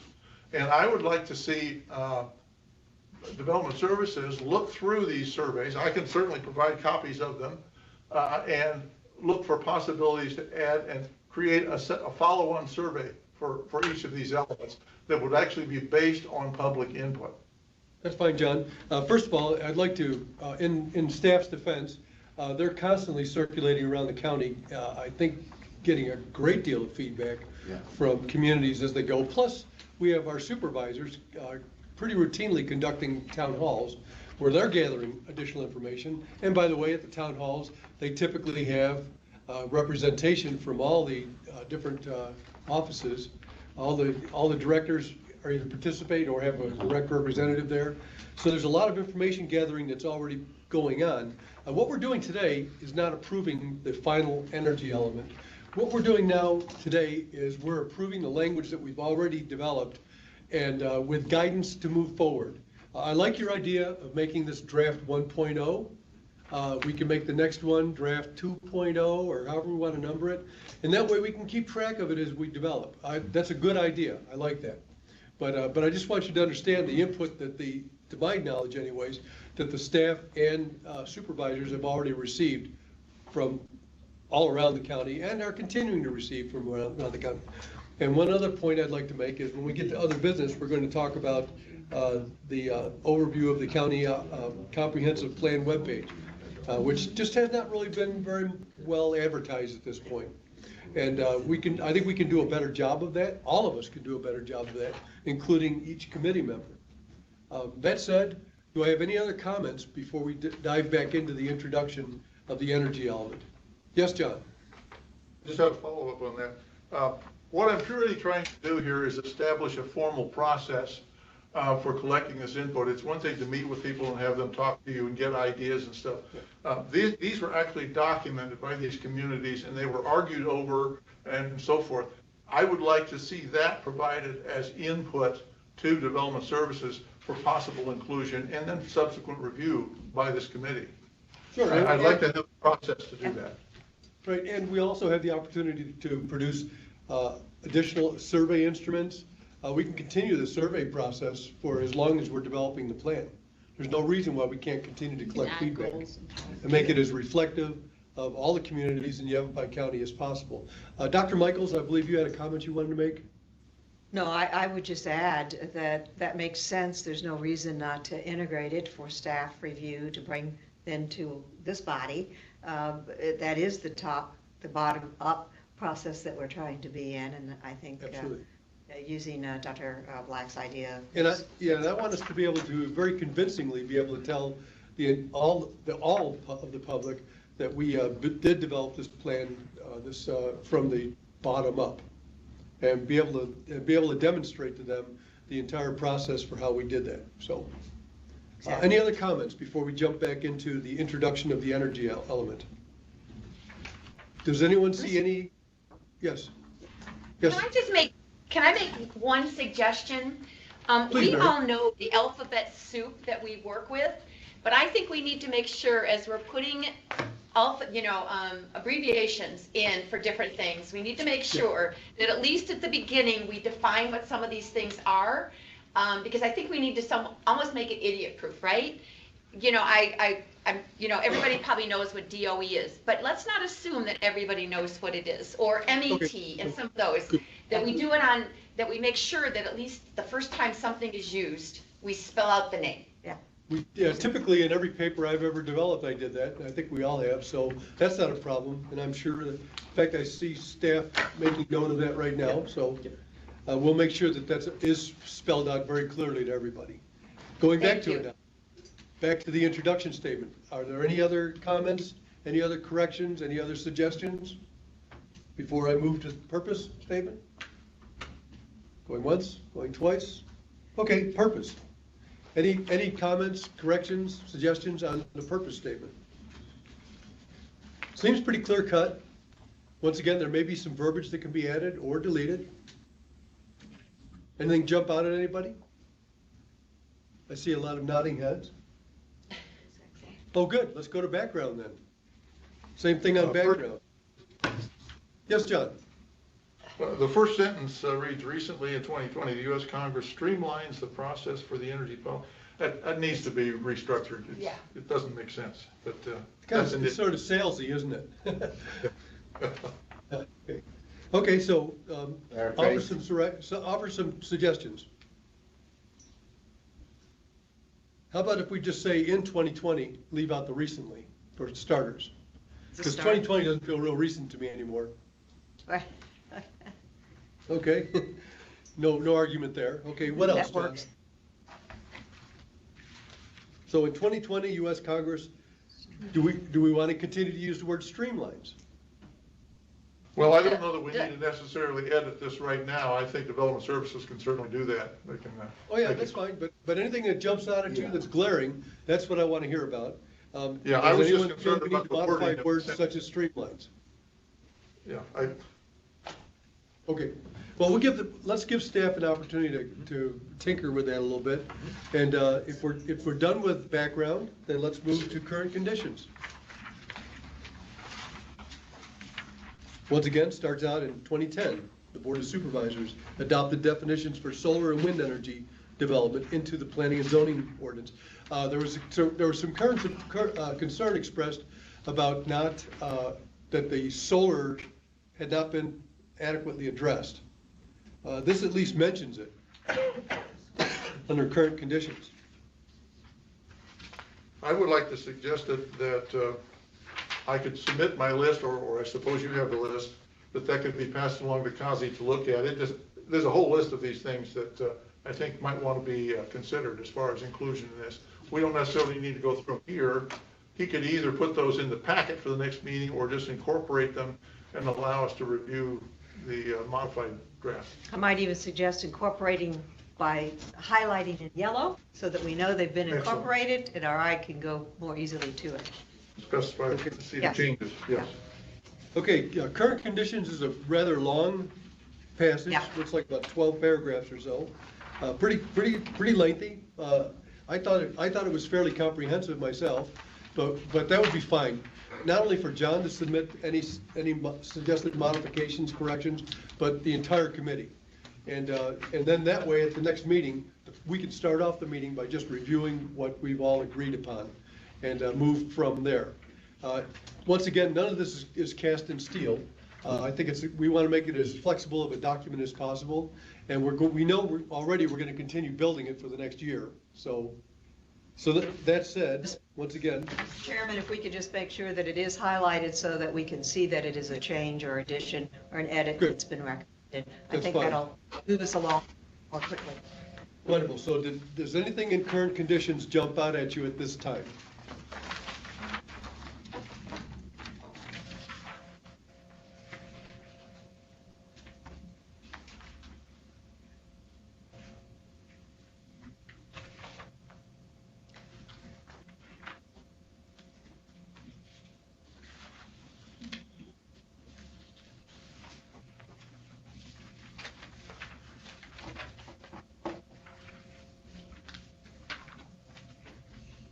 Please excuse the silence, but I want to make sure everybody has the opportunity to really read through it. If there's anything that jumps out at you, highlight it. When I kind of have an indication that everybody's had a chance to read, then I'll start talking again. Well, and Mr. Chairman, the staff is going to go back and read this and sort of correct grammar and some of those kinds of things, right, that aren't sort of substantial. Yeah. But we Okay. want to make sure that this captures all the key areas that this committee wants to make sure are addressed in this document. Before we send this to the Board of Supervisors and say, okay, here's our finished product, let's go ahead and make sure it's a finished product. Yeah, I would like to see Kazi and the staff review the list of survey questions that were used by the various vision statements for possible inclusion before we submit this to the Board of Supervisors. Sure. Well, once again, we're getting away from that right now, so. Yeah. I think that's an excellent comment. Obviously a very good suggestion. And in fact, even the staff agrees with that. Yeah. Wholeheartedly. Everybody wants this to be as polished a document as possible when it goes back to the supervisors. Yes, John? Yeah, I did have a question about submitting it to the Board of Supervisors. What is the purpose of that? Hopefully that's not going to be the final document once it's submitted. I don't see a problem with supervisors saying, give us a shot, give us a view of what you're doing, but I wouldn't want to see it finalized when it's submitted to the Board of Supervisors. Well, it will be, but Yeah, the it'll Board come of to you. Supervisors, Yeah. the Board of Supervisors is the one that's going to give it the stamp of approval. We can make it as understand. perfect as possible, but they're going to own it. So that's how the process works. I understand the process. The concern I have is that we're a year away from the ultimate deadline for finalizing this. And if we are going to submit this to, I know Chairman Brown said something about he was going to hold David to his promise to finish these first two elements. And I don't know what that meant, whether that meant he was just expected to submit his final version of these two elements, or what did it mean? I would not like to see, I mean, I certainly have no problem with allowing the supervisors to look at everything we're doing, but I would like to have an understanding that it's still in process and subject to change. Yeah, well, as you may have noticed when you looked at the proposed schedule, July of next year, public comment's going to begin, and it's going to be a 60-day period. And that's when the real final wordsmithing is going to occur, in my mind anyways. That's correct. And then in September, the Board of Supervisors is going to pick it up. And once again, when they're all done, when everything's been wordsmithed, finalized, signed off on, they own it. And the county lives with it, so. So it's just informing. Yes. Yeah. Yes. Well, I was just concerned about Chairman Brown's statement that he was going to hold David to the submission of the first two elements. And I Well, didn't know obviously, what- he's not holding David to anything at this point, so. That's true. Why don't we go from there? I All would right. say that I think that we have a tabula rasa, as they would say. We have a clean slate to begin with, and that's what I'd like to, in the building it from the ground up process, I think that's what we need to start with. So, that said, are we ready to move to goals, objectives, and recommendations? I don't see any no shakes, so let's talk about goal number 1. Encourage and provide incentives for efficient use of energy. And once again, this is where we have an opportunity to talk about large-scale developments of renewable sources and so forth. Any language in there that leaps right out at anybody? Yeah, I don't like the word incentives. Okay? One of my concerns is, where's the money gonna come from to provide the incentives? That's funny, I thought we scotched that word last time for some reason. Yeah, I thought we did too. I thought we did, but. Sure, on that word, then, I think we need to find a different word then, but it's not just financial.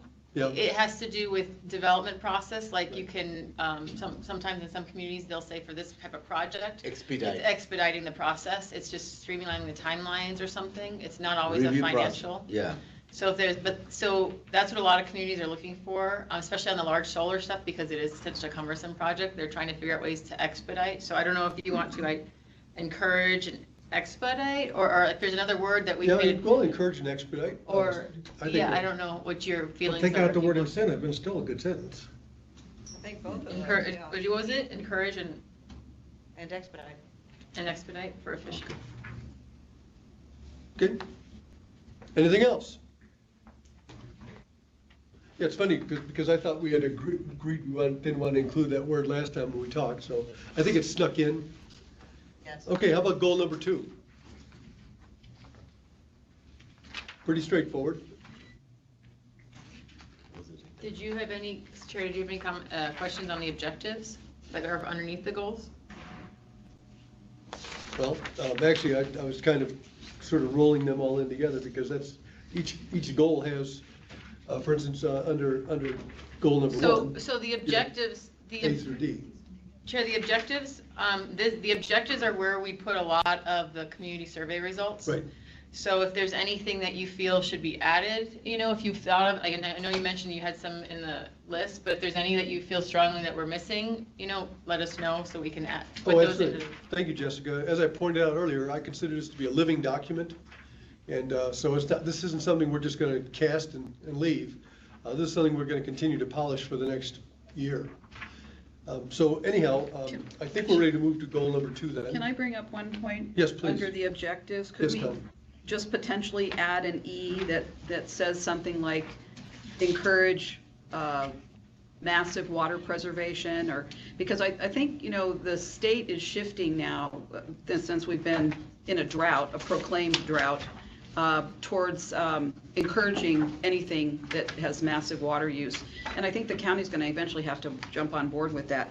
So could we do something, add something towards water there? Well, we're going to have, one of the elements that we're going to be addressing is water resource. Okay, okay. So I think, hopefully, That's great. Okay. So we'll have goals and objectives under the water element. Dr. And add Michaels, it you were there. saying something? Just in agreement? I agree with- Thank you, Mr. Chairman. No, one, I agree with Connie's observation there. I think that is important as we get to water. It's a question, Mr. Chairman, about is the word incentivize or provide incentives something everybody's okay with? I'm okay with it. First blush, I'm just throwing it out there for some discussion and I consideration. think that's something that's going to be sorted out as we go forward, what form I that think would so. take. I believe so too. Supervisor Oberg had some comments about the use of incentives, and we understand, I think most people, when they hear the word incentives, the first thing they see is dollar signs. And I don't know if we want people to believe that our goal is going to be to bribe people into compliance or anything like that, so. And we will find another word, Mr. Chu. So I think that they're going to explore other words that we can Thank you. substitute, would be Thank you. closer to the real meaning of what we're trying to say. I think encourage is a perfect word. Okay, and once again, encourage You've perhaps? got it on other ones. Encourage the formulation. So for example, on You can. objective A, it would be, instead of provide incentives, it would just be encourage for the incorporation of renewable energy, Right, okay, something like that. Encourage and advocate, I might even suggest is a Okay. consider. perhaps. We can advocate. I think that's a Yeah, perfectly absolutely. suitable thing for us to be doing. Okay, are we ready to move to goal 2? Well, let me just say something real quick here. Sure. I think when we look at objectives, we have to be pretty realistic. And, maybe there's some that are here that probably shouldn't be here, and maybe there's some that need to be added in the future. But I can just say, we heard a few minutes ago, burying all the electrical lines. Does anybody realize the cost of that? Do they want to see, a huge increase to their electric bill? No, but I mean, initially, it'll sound good. Oh, yeah, let's get them on the ground, we don't want to see them, but just the cost of that's going to be huge. We had this one out there on Copper Basin where they were going to have to change the line, APS, and all these people said they wanted it on the ground. That was going to add millions and millions of dollars to that project to go 1 mile. Okay, so now they've gone in and they've put in, trees and stuff like that where you hardly even see it. Now everybody up there says it looks great. They don't have a problem with it being above ground. So all I'm trying to say is, I think when we move forward, let's be very realistic and make sure we're not moving ourselves into something that's gonna create unintended consequences. Mr. Chairman? Yes. To Supervisor Over's point, I mean, those things are like going in the weeds. We don't want to put it in this Yeah, book. exactly. You want to put it out in your zoning or subdivision, which is also reviewed by the Board of Supervisors when it comes in. Right. Public Works can get involved in it, and because we have to take the cost element, those are very cost prohibitive measures, and you don't want to put it here.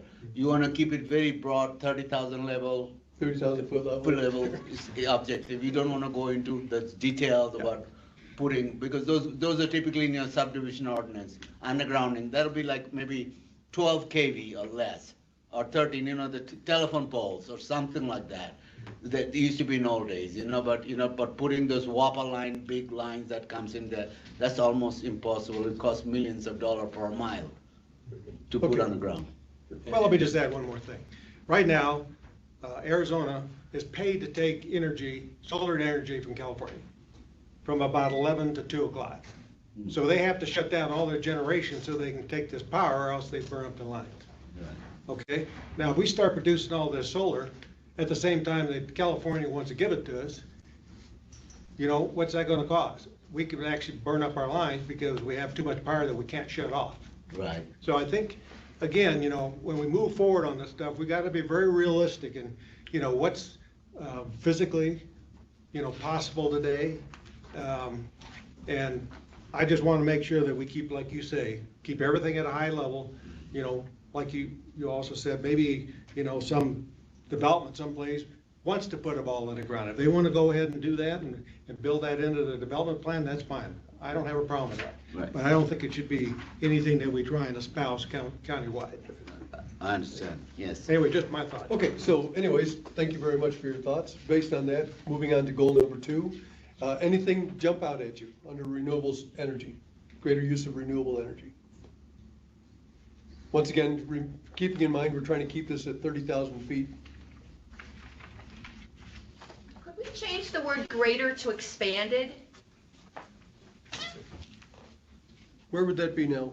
On the Goal number 2, Okay, the goal number 2, okay. Which sentence? Oh, identify expand, okay. policies and For practices expanded use.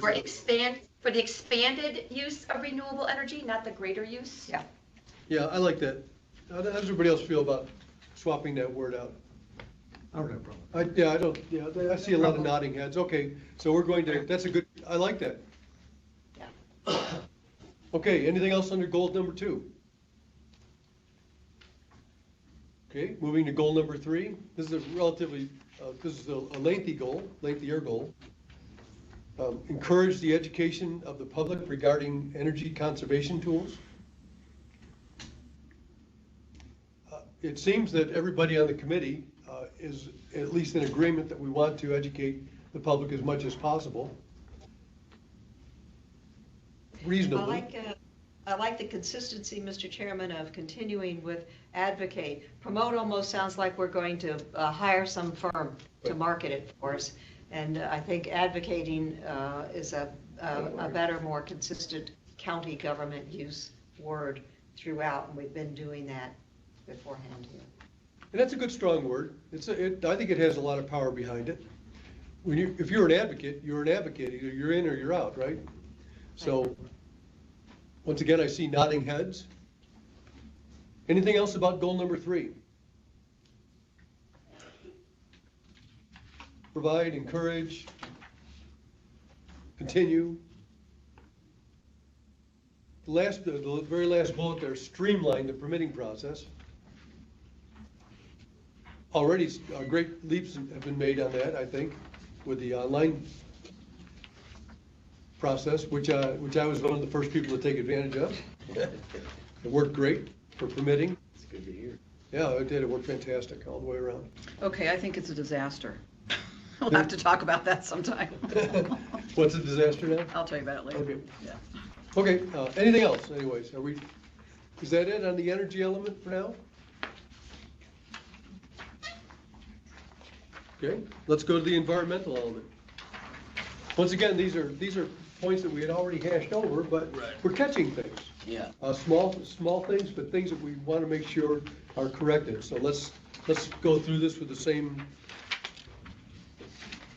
magnifying glass. So starting out with the introduction. I want to give everybody about a minute to read through the introduction, just in case there's anything that didn't leap out at you before. Go to this one up there. And go over me first. No, just go.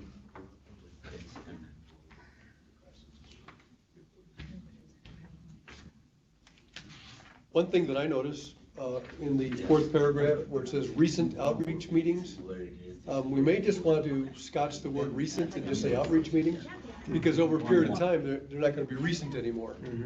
Right. I agree. Yep.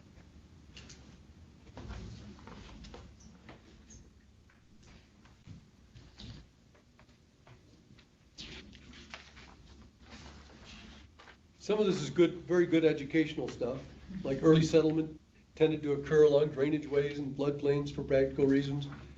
That's a good point to be made.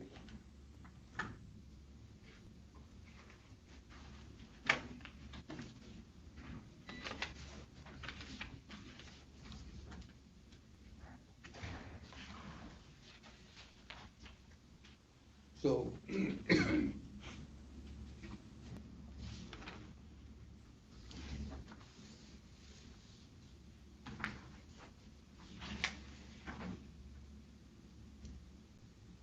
anything else in the opening statements? 1, 2, 3, 4, 5, 6, first 6 paragraphs, anything that jumps out at you?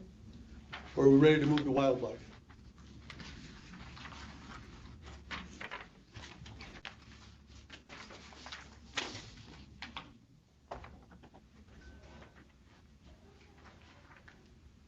Okay, how about wildlife? Anything in wildlife that you think needs to be modified? Any language that we originally included that you think could be said in a better way? Wildlife and wildlife habit corridors in that first sentence, would that make it crystal clear for us, Mr. Chairman? Oh, that's a good point.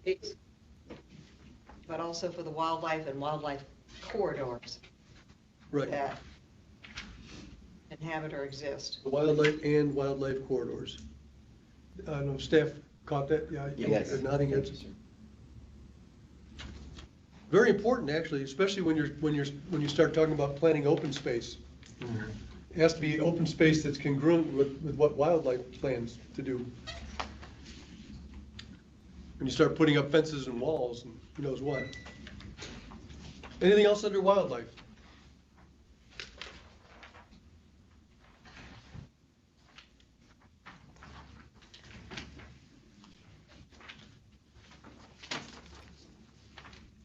Well, when everybody's ready, we'll move to vegetation.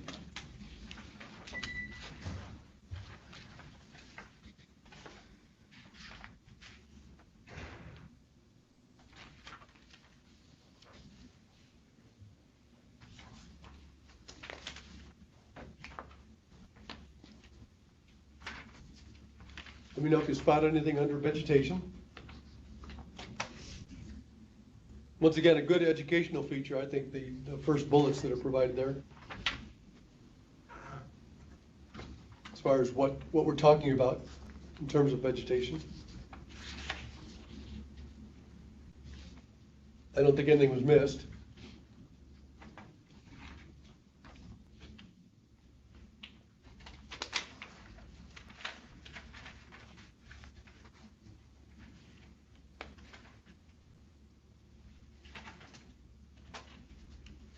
When you're ready, we'll go to forest ecosystem health. Anything else under vegetation? One last pass at it.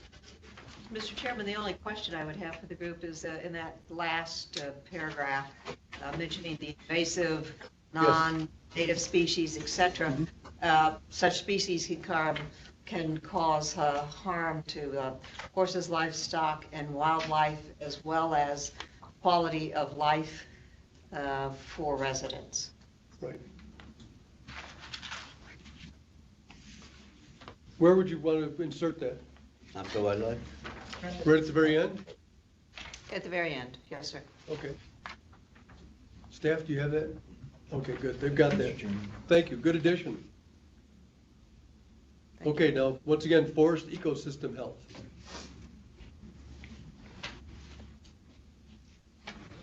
That's a good little percentage in there, by the way. I had no idea Forest Service managed that large of a percentage of land in Yavapai County. That's a big percentage, isn't it? 38%? Mm-hmm.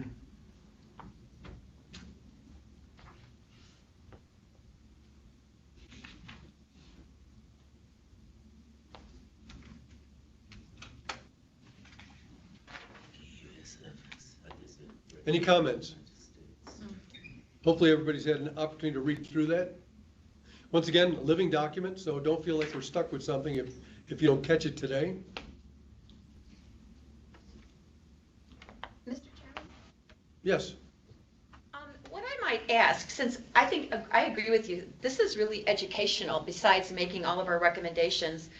I think it might be helpful, instead of just having the 38%, of US Forest Service land, how about if we put in parentheses after Prescott, how much of a percentage is in Prescott? How much is in Coconino, National Forest, and the others, to give a picture of when someone is, what part of the county they're living in, as to how much it actually is think Forest that's a Service great- land. I think it's a great idea. I like that. Is that doable, staff? Yeah, Oh, okay, I'm saying, yeah, they can do that. Good. Cool, Good thanks. suggestion. Thank you. Yeah, that could be an eye opener if you're in Cottonwood or Prescott, to see how much of the land surrounding you is actually under the control of U.S. Forest Service. Yes, Dr. Michaels. And just a point, Mr. Chairman, as our county continues to grow in population and the pressures with managing all of our open lands and Forest Service, there's lots of pressure, whether it's off vehicle highways or other competing interests, particularly grazing for our cattle ranchers, our small cattle ranchers in particular, which of course, as we all know, is one of the 5 C's of our state legacy. And so I think it's going to be really important for us to drill down on this in future meetings as well, and make sure that we're being really clear about the importance of working effectively with U.S. Forest Service to cooperatively and collaboratively manage these resources for the benefit of, and then list who those beneficiaries are. Okay. Where comment Yes. on John. Mary's suggestion. I'm always a proponent of using graphics, and a map showing which areas are public land, I think, would also illustrate very well. Instead of just giving a number, Yeah, That would be people can great. tell Yeah. where they are with relationship to these lands. I agree. So, And, it's early and hopefully- process. yeah, Hopefully they can Later. incorporate that into the website yes, sir. that they've already developed. Right. That's a Great very good idea. point, John. Very good. Okay, are we ready to move on to the next portion? Air quality. Give you a chance to read it over.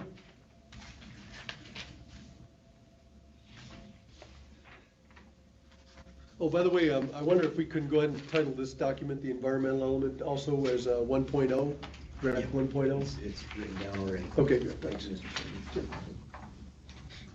Okay, anything under air quality? Air pollution in Yavapai County, Mr. Chairman, comes from Yes. more than 3 sources.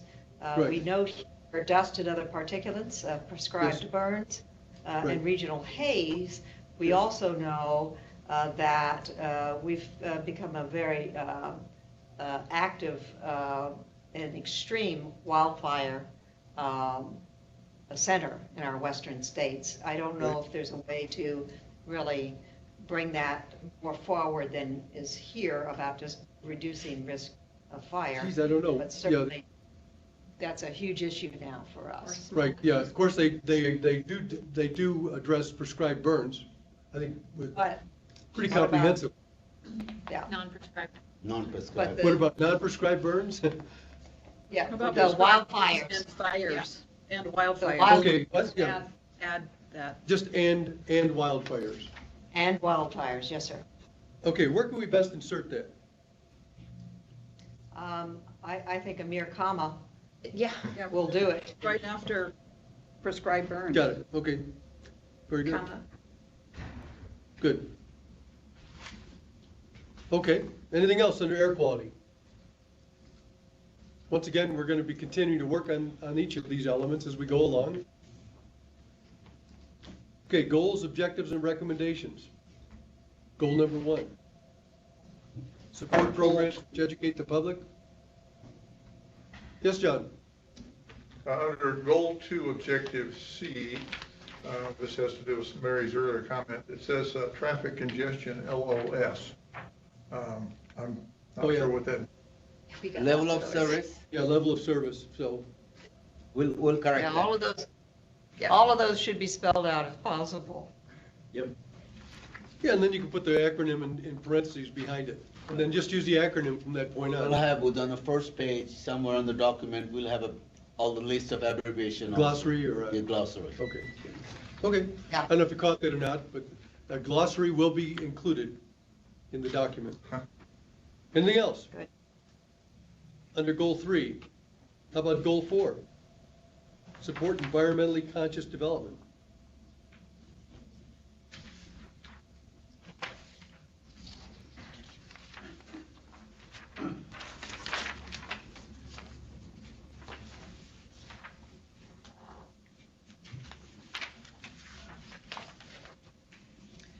Again, I like the term advocate and encourage efficient technologies. I think, yeah, I think that that really says it better anyways.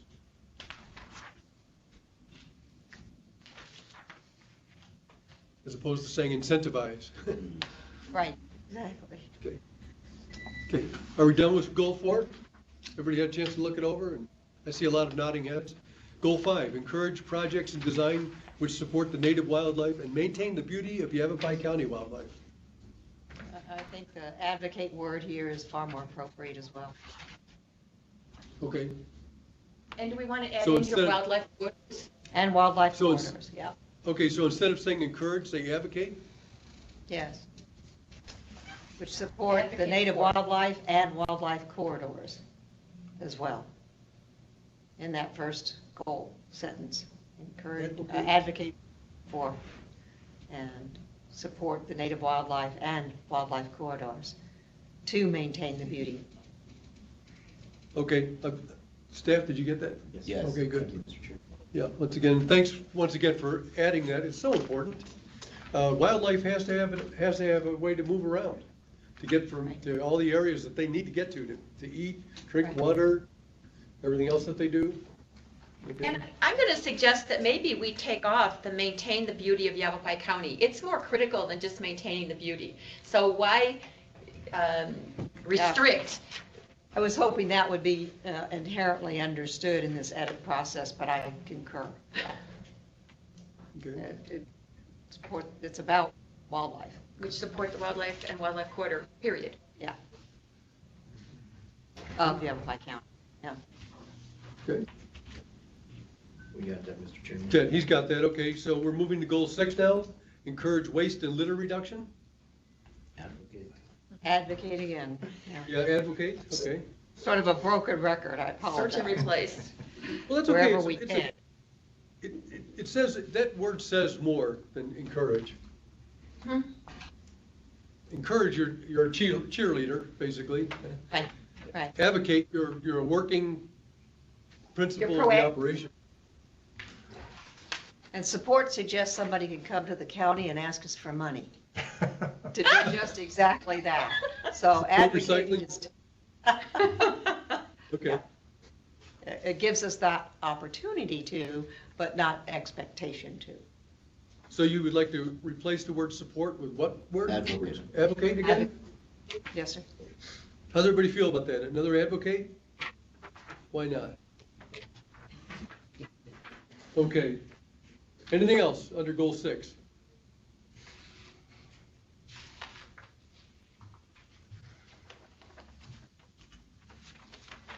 Then we're gonna be wrapping it up with environmental element recommendations.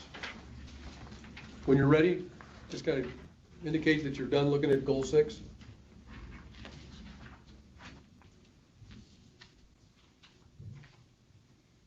Under the fourth bullet, it should, I would say, create a marketing campaign to market Yavapai County. I'm sorry, under which goal again? Goal 4, you said? Recommendations? Under the Number 4 recommendations. Under recommendations. Okay.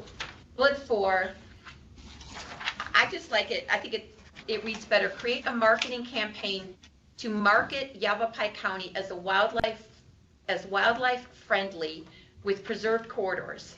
Yes, I agree. Okay. And then continue with open space and wildlife connections, with wildlife Yeah, bridges, yeah. tunnels? Okay, good. So it just, Okay. it market Yavapai County as wildlife friendly with preserved corridors, et cetera, et cetera.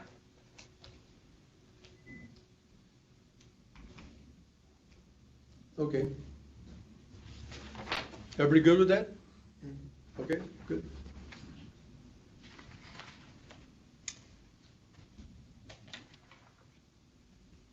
Well, you know my favorite one.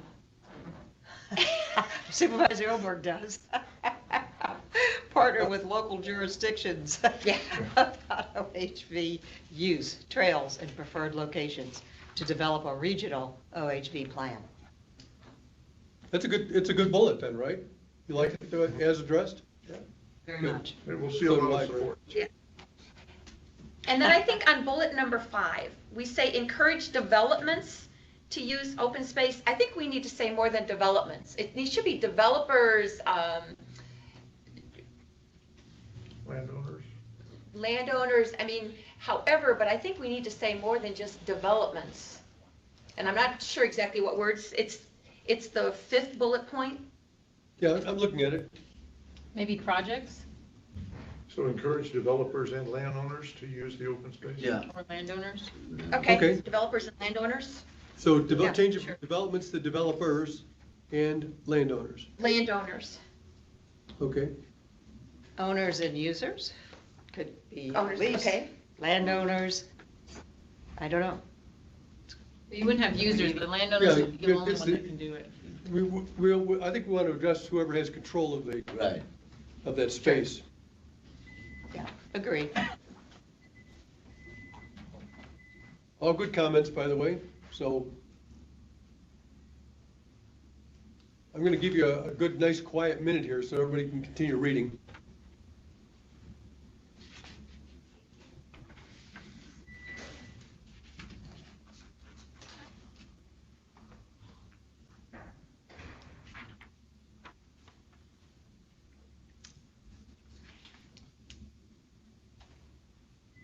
Mr. Chairman, when you're ready, I have a Yes. question. Yeah, please, On go the ahead. bu- Go, On the Doctor. bullet, it's just a question to staff or whoever has this answer. The 4th one from the bottom, create a transfer of development rights, TDRs, a code to help for the preservation of sought-after open space and mitigating development in environmentally sensitive areas. Help me understand that a tad bit better. Might that even include state trust lands? Mr. Chairman, Dr. Michaels, typically your TDR, transfer development rights, are part of your zoning ordinance. What happens is that you provide, say somebody goes out to a very sensitive land and he wants to build a lot of high-density homes out there or development. And the county can interject and say, look, we have another project over there. I'm going to give you more density. You leave the land alone as it is. Go over there and you're going to get more for your buck. You know, something of that nature. So, And so, I love that. But So state my state question trust land's is- goal, yeah, so state trust land's goal is to maximize development on all of its property. So they themselves would not engage in Yeah, they TDRs, won't. but the property owner who purchases it might. But state land, that is not in their policy or their Yeah. guidelines by state to do those. This is just But you within know our where I'm county. headed. Yeah, but you know where I'm headed with that, you know. Right, uh, yeah. That value, yeah. Yes, John? This leads me to one of the questions I extracted from a vision statement that had to do with conservation easements. And Yes. in that survey, it says conservation easements are sold or donated by a landowner to a qualified conservation organization such as a land trust or government agency, and constitute a voluntary legal agreement that limits the use of some portion of their land in perpetuity to fulfill conservation purposes of the easement. And the question in the survey was, should the county encourage landowners to use conservation easements to preserve riparian areas on their own land? Well, this is just one question that came up in one of the surveys done by the Vision. And for it should Vision be in statement. here. It should- Kind of related. It Yeah. is, it is. I think it's a good addition for us to at least noodle as we go forward. Let's not lose that thought. And then I'd like to make a recommendation to the bullet 1, 2, 3, the 5th bullet down on on page 7. Create a county guide and guidelines for the use of lower water landscaping.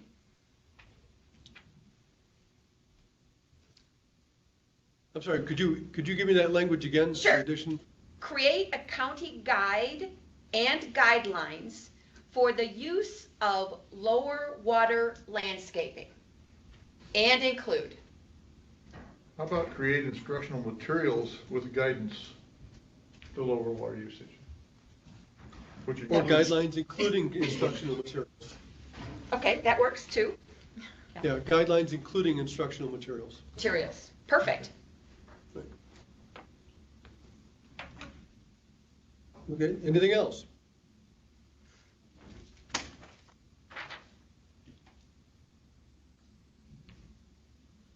Okay, I think we've got, right now at least, I believe we have a wrap on the environmental element. Once again, we're going to be revisiting as we go along. And of course, always gathering additional comments, suggestions, recommendations. Can I But make in one more meantime- comment, Mr. Chair, Yeah, please, before of we course. move on? Please, Mary. Okay. Yeah, go ahead. 1, 2, 3, 4, the sixth bullet down, we have here, update the development code or today's standards. I think we need to rephrase that. This is a plan that's gonna last 10 years. I think we need to define, or say current standards or something to that effect instead of today's standards. How about Yeah. continue to refine the development code Yeah. for today's standards? Makes sense. How about Continue to- incrementally, Well, say incrementally current update the standards. development code for evolving standards? right, something to that effect. I think you Okay. talk about this living document, a Right. lot of these kinds of things are gonna be taking place Right. over the next 10 years. John, say that a little slower this time so staff can catch that. Okay. Let's see. Update the development code. Well, you could say evolve the development code to, Incorporate current standards. or evolving standards, I Standards. think would be a better word, Yes, I agree. instead of today's. For evolving Okay, standards. no, Yeah, Evolving. evolve, because they will over Right. time. right. Okay, I like that. I think, I'm looking around, I don't see anybody shaking their head no. So, all right. Anything else, Mary? Did you catch anything else before we close this chapter out for now? No, that's all on that one. Okay, I have good. something we go back to doing, when we go back to energy element at some point, I have something on that one, but we'll do that the next time around. Yeah, well, in the meantime, if you have any suggestions, recommendations, whatever, please email staff. Oh, okay. Keep them in the loop first. Okay, Will do. I think we're ready to move on to other business. Mr. Chairman, may I Yes. interject for a Yes, go second? So, when, Mr. Black, John Black gave us a copy of these, Yes. we did not go through this. I mean, staff needs some direction, what we need to do with this. I don't know if we can insert each of these comments back into specific elements they belong to, or do we create a separate vision statement? You have a copy of this? Yeah, I believe, yes, I have a copy of it. You know what we might want to do? If you wouldn't mind, I know I'm creating more work for staff as we No, go along okay. here. If you could get an email out to us sometime within perhaps the next couple of days with, containing John Black's recommendations, suggestions, whatever. Okay, And since this is an since this is an addressed agenda item, I think we can very legally continue to address it by email okay, all right, and better refine it. Once again, it's a working, living document anyhow. okay.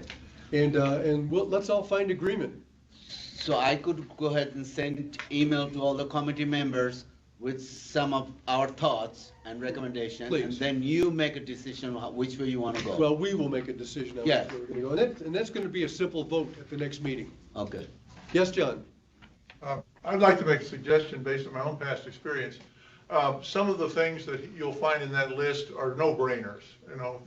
There's no reason they couldn't include them in there. Donna has suggested that we include them, but underline them so that at the next meeting, everyone can review and see the changes. Some of the things I submitted that may be kind of up in the air, and Kazi and staff may not be able to really make that decision, that could be put into the packet for next meeting or something to discuss those items. So I'm just suggesting a process here where we send things to Kazi and then he incorporate but mark what he does. And then that would go into the packet next time for review. Okay, that'll make it easier for us. Okay. So, good suggestion, thank you. Anything else before we move on to other business? Okay, good. I'd like to start off with an overview of the county comprehensive plan webpage. Andre is going to discuss that. So what we are doing, Mr. Chairman and committee members, Andrea is going to walk you through some very basic 101 when you go to the county's webpage as it leads to the comprehensive plan update. So if you have any constituents or somebody asks you for a question, you can guide them to the proper way, where to look for, where to find things. Okay, go ahead, Okay. please.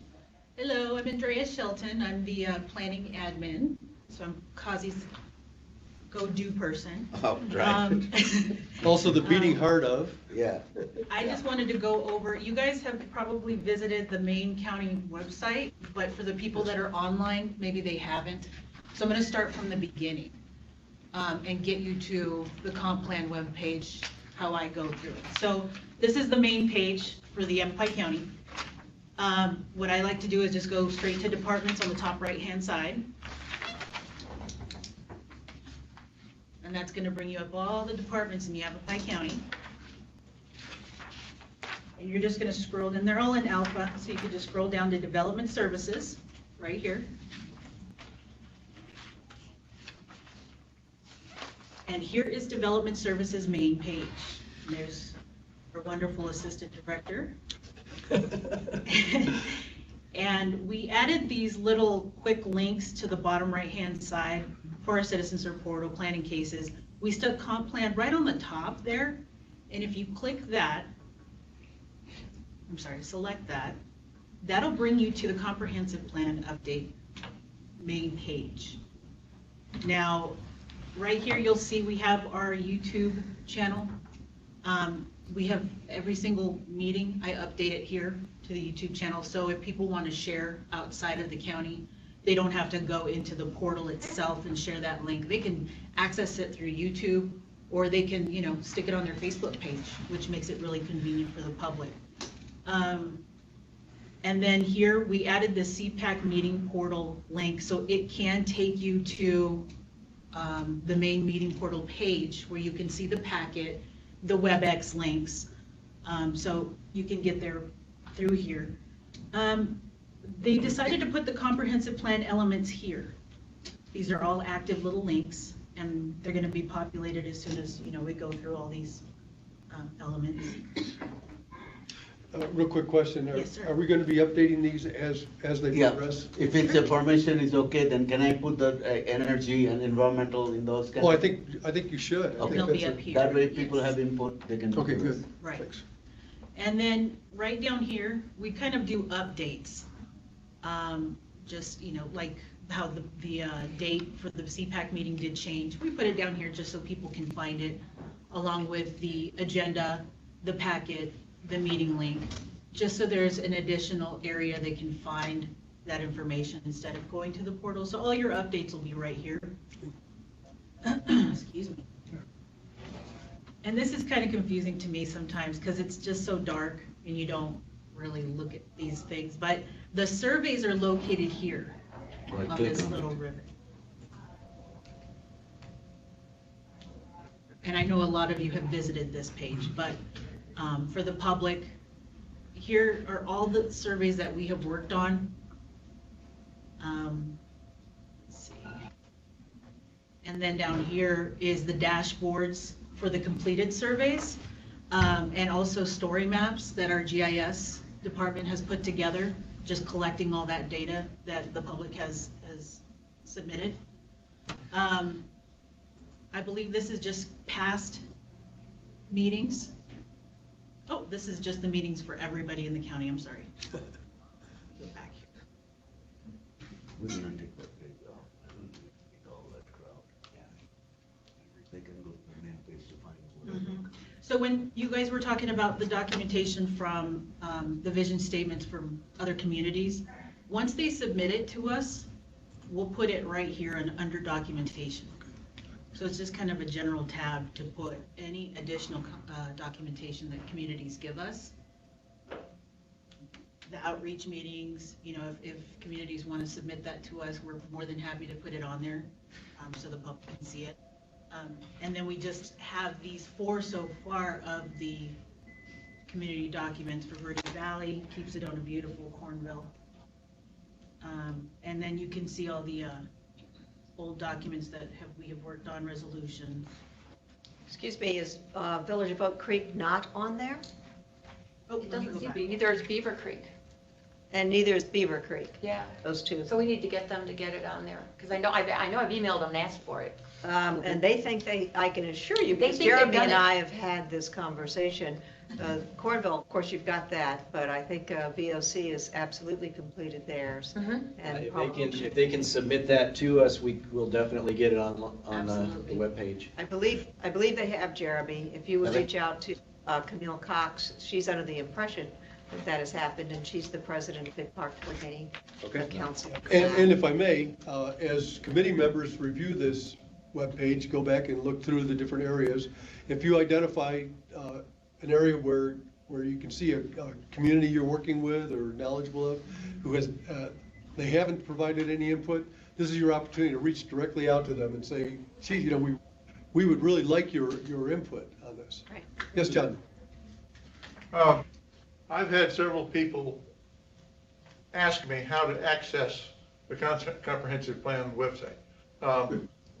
To me, having to go to the county website, then having to go to the departments, and then having to go to development services, and then having to scroll down the page to find it is much too indirect. It requires many clicks, and I have to walk them through it literally. I think this is really important what we're doing. I mean, we're talking about the next 10 years, and we really would like to have more public participation. I think that would justify putting a link at the top of the county page saying Comprehensive Plan 2032. And they click on that and it takes them right to it. Yeah, Right. Kazi has a Yeah, comment. Mr. Chairman, Mr. Black, the address for comprehensive plan webpage is planning.yavapai2032.org. Simple. What I'm saying is people will go to the county website to try to find it. Put it on the And if you can homepage. just put one link right there at the top of the county website page, that will take them right to it. And Mr. Chairman, yeah, and Dr. Black, I can definitely start working on that too. The county webpage is a little bit more locked down. We have a little bit more flexibility with our own department web pages. But I'll start working with our ITS unit right now just to get a link on our main page. I think you'll have better participation if you make it easier to find. Public will be very grateful for Yeah. that. Yeah, in I know addition, go ahead, Donna. I was just going to add that I remember that I note, because Jeremy, you and I worked on that in particularly, Verde Village is not up there either. So we've got survey results from them. Once again, you might want to reach out to Verde Village and give them a little nudge.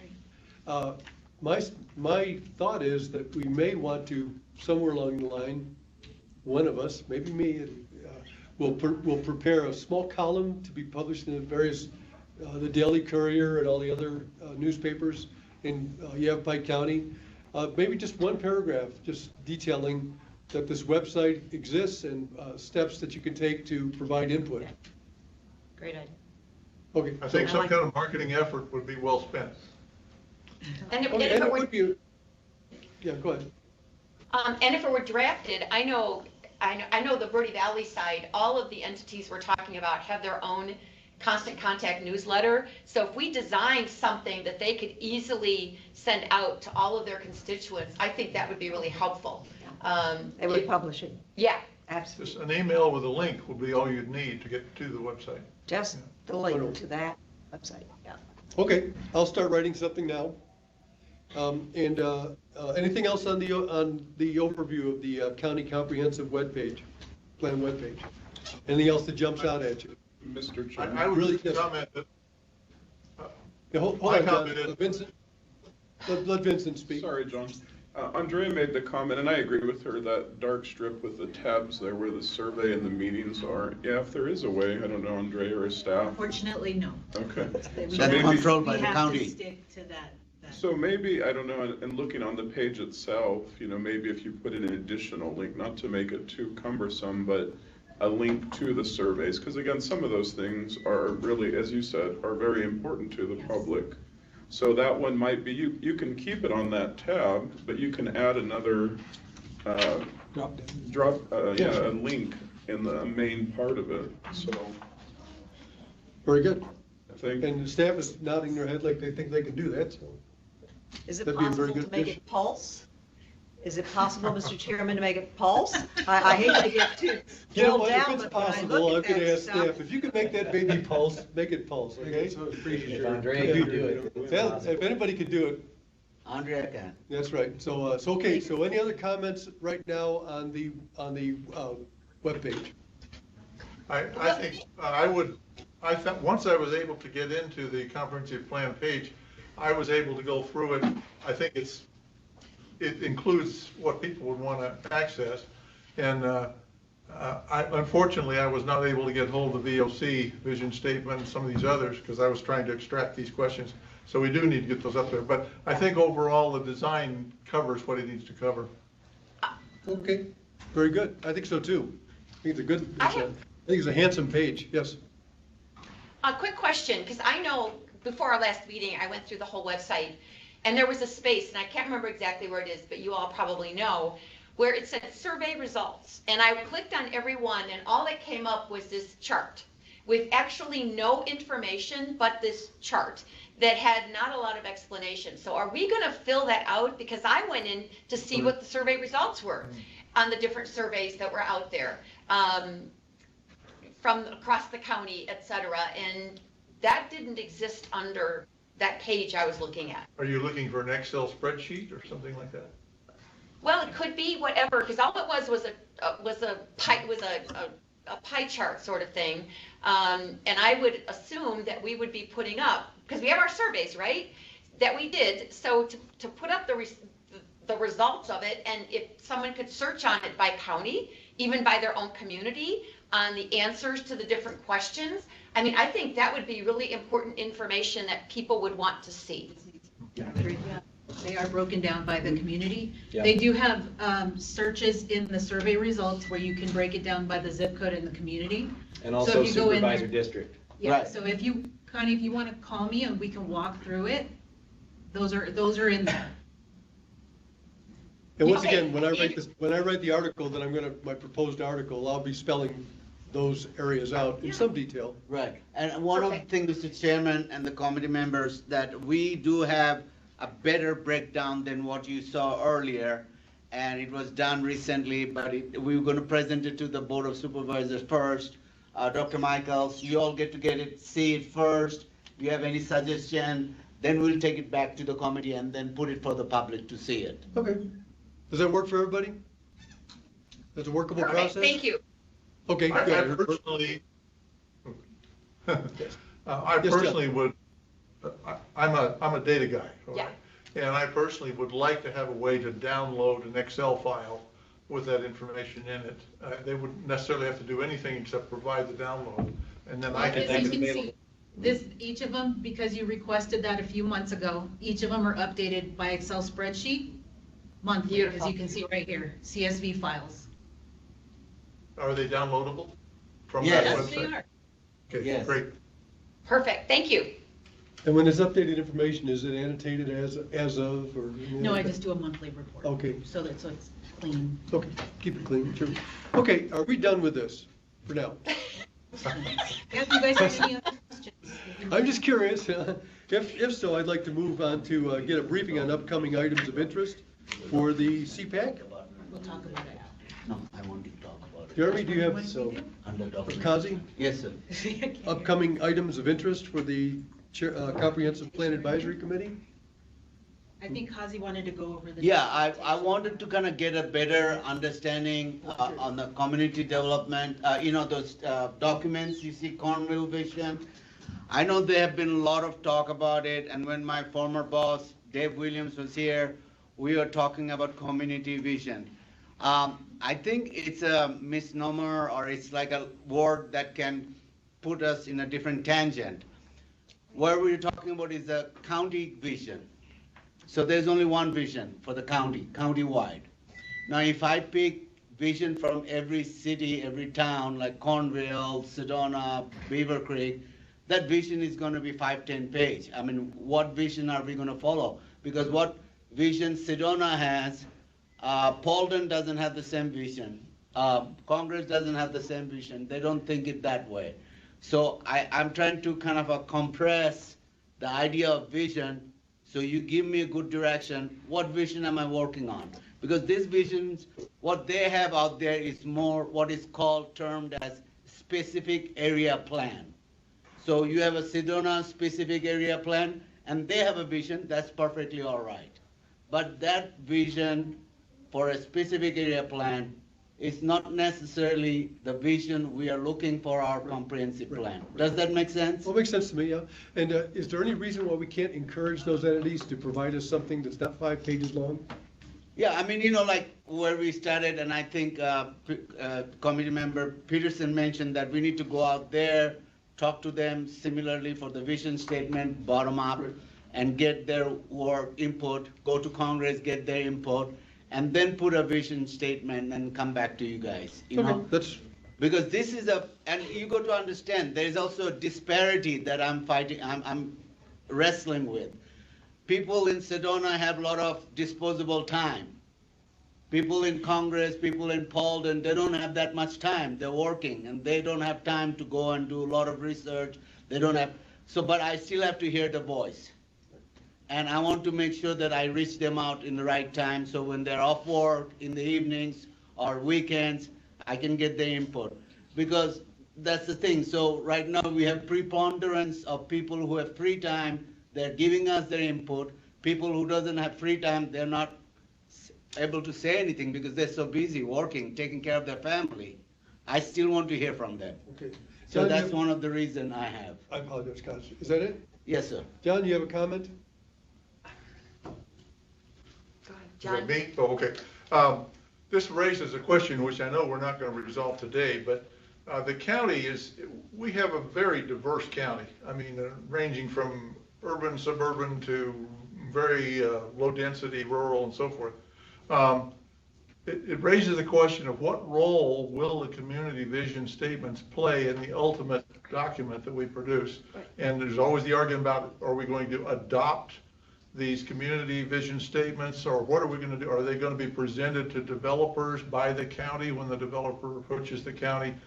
There's a lot of work going into these vision statements, and we're getting very detailed information about what the people in that area would support and wouldn't support and so forth. So I think that's going to be an issue that it will help with this regionalization of the county and being able to understand the needs and desires for the various regions.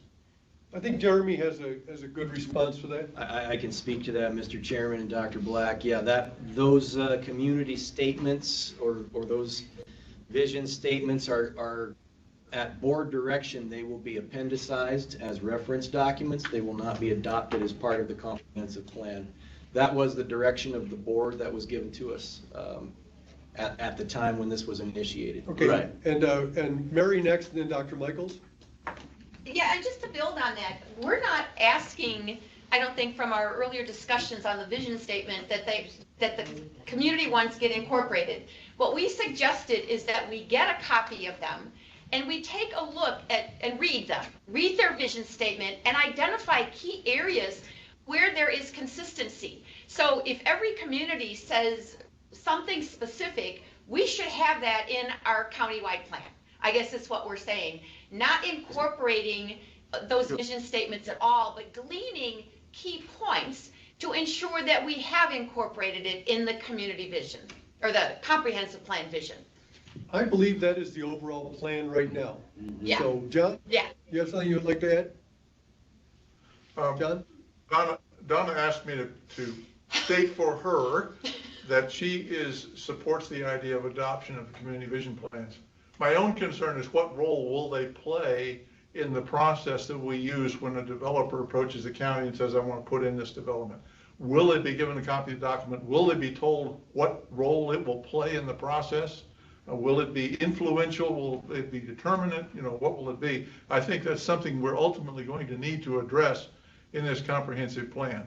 In the last comprehensive plan, at the end of the comprehensive plan, it basically said they would not be adopted I left it pretty vague about what role they would play. I don't even know whether vision statements have been given to developers over the last 10 years to give them some idea of what they're going to face from the community.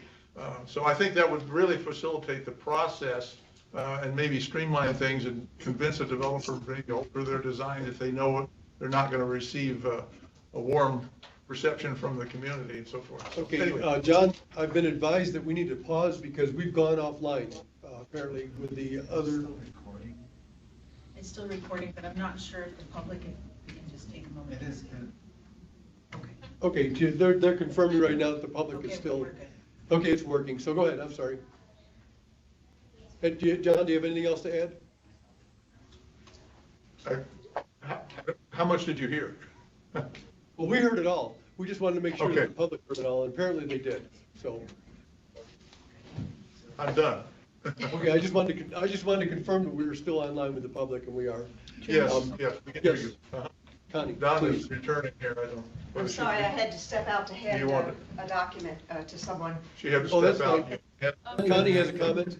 I think what I'm hearing here is everybody, every member should read the community vision statements. And I think it's up to us to decipher the intent.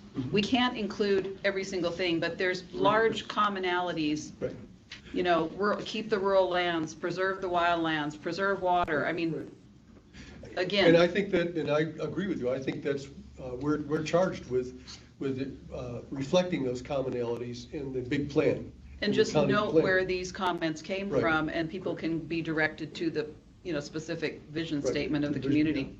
yeah. Okay. Did everybody catch that? So, Mr. yes. Chairman, the only comment that I would add here, as an advocate, at this moment, I need to do the study that is required for a decision such as this, is to advocate for the adoption of these vision statements because they're frankly inextricably intertwined to the final comprehensive plan document itself.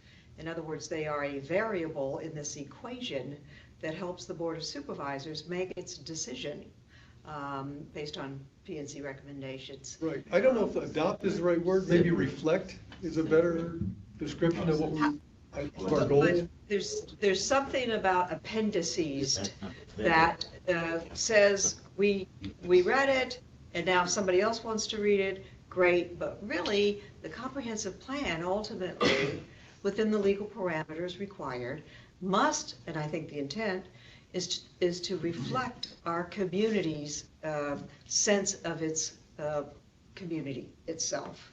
And so we're taking really direction, as we've said, from the bottom to the top here of our Right. community. And we probably should reflect that intent in the preamble to the Yes. county That's plan. to address it.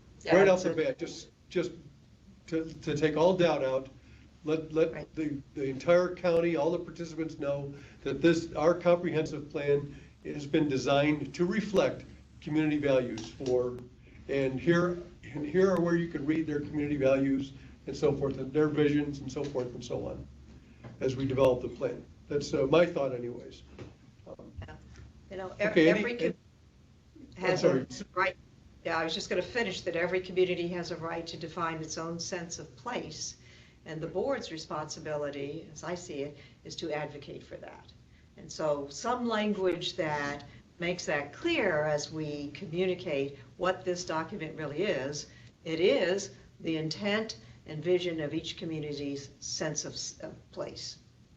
Supervisor Oberg had something to add also. Yeah, I think when we started this process, one of the things we were talking about was that this was gonna help us determine a land use map.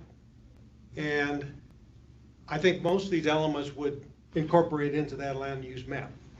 So I think what I see is when a community does a vision statement and they have their survey results and anything else that they have in the appendices, that still is part of the plan, as far as I'm concerned. I hope nobody's saying that that's not part of the plan. I understand we can't take everything that's in everybody's plan and incorporate it into the county plan. I understand that. That's the reason why the county plan would be a generalization, in my mind, of many of what's in the appendices. But where they do come in handy is when a PAD comes in, let's say in Congress, that, you know, P and Z and the Board of Supervisors and everybody else can go see what was the intent of that particular community and how they wanted to view their land use or whatever that might even be proposed in that PAD. So to me, it's still a valuable document. It should be reviewed, it should be looked at and referenced when needed, so that, you know, we can move forward and support the community and their desires. Dr. Michaels, you had something else you want to add? Well, I just so concur. I think historically, there's been this assumption that these vision statements or community plans were aspirational only and may or may not be tied to the comprehensive plan. And I think in that preamble, as you said, Mr. Chairman, that it makes clear, and that our job as a committee, frankly, as Supervisor Oberg is suggesting, is to make sure that we're aligned with how communities view their own sense of place. And clearly reflecting those values and views of the community. Exactly. Chair, just one thing when it comes, I agree, we should probably include them in the appendices and at that level and mention them throughout the document. Right. But just as reference and going forward for everything as well.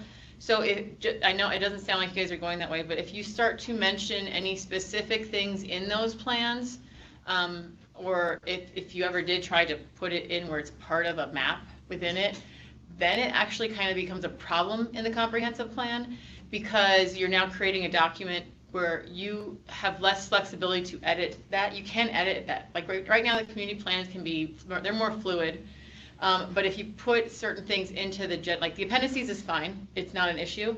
But if you start putting it into the actual land uses, then it becomes a public hearing process all over again to change to change things. And so you want to make sure that for each communities, it's more fluid and they can change, whatever they need to at the time.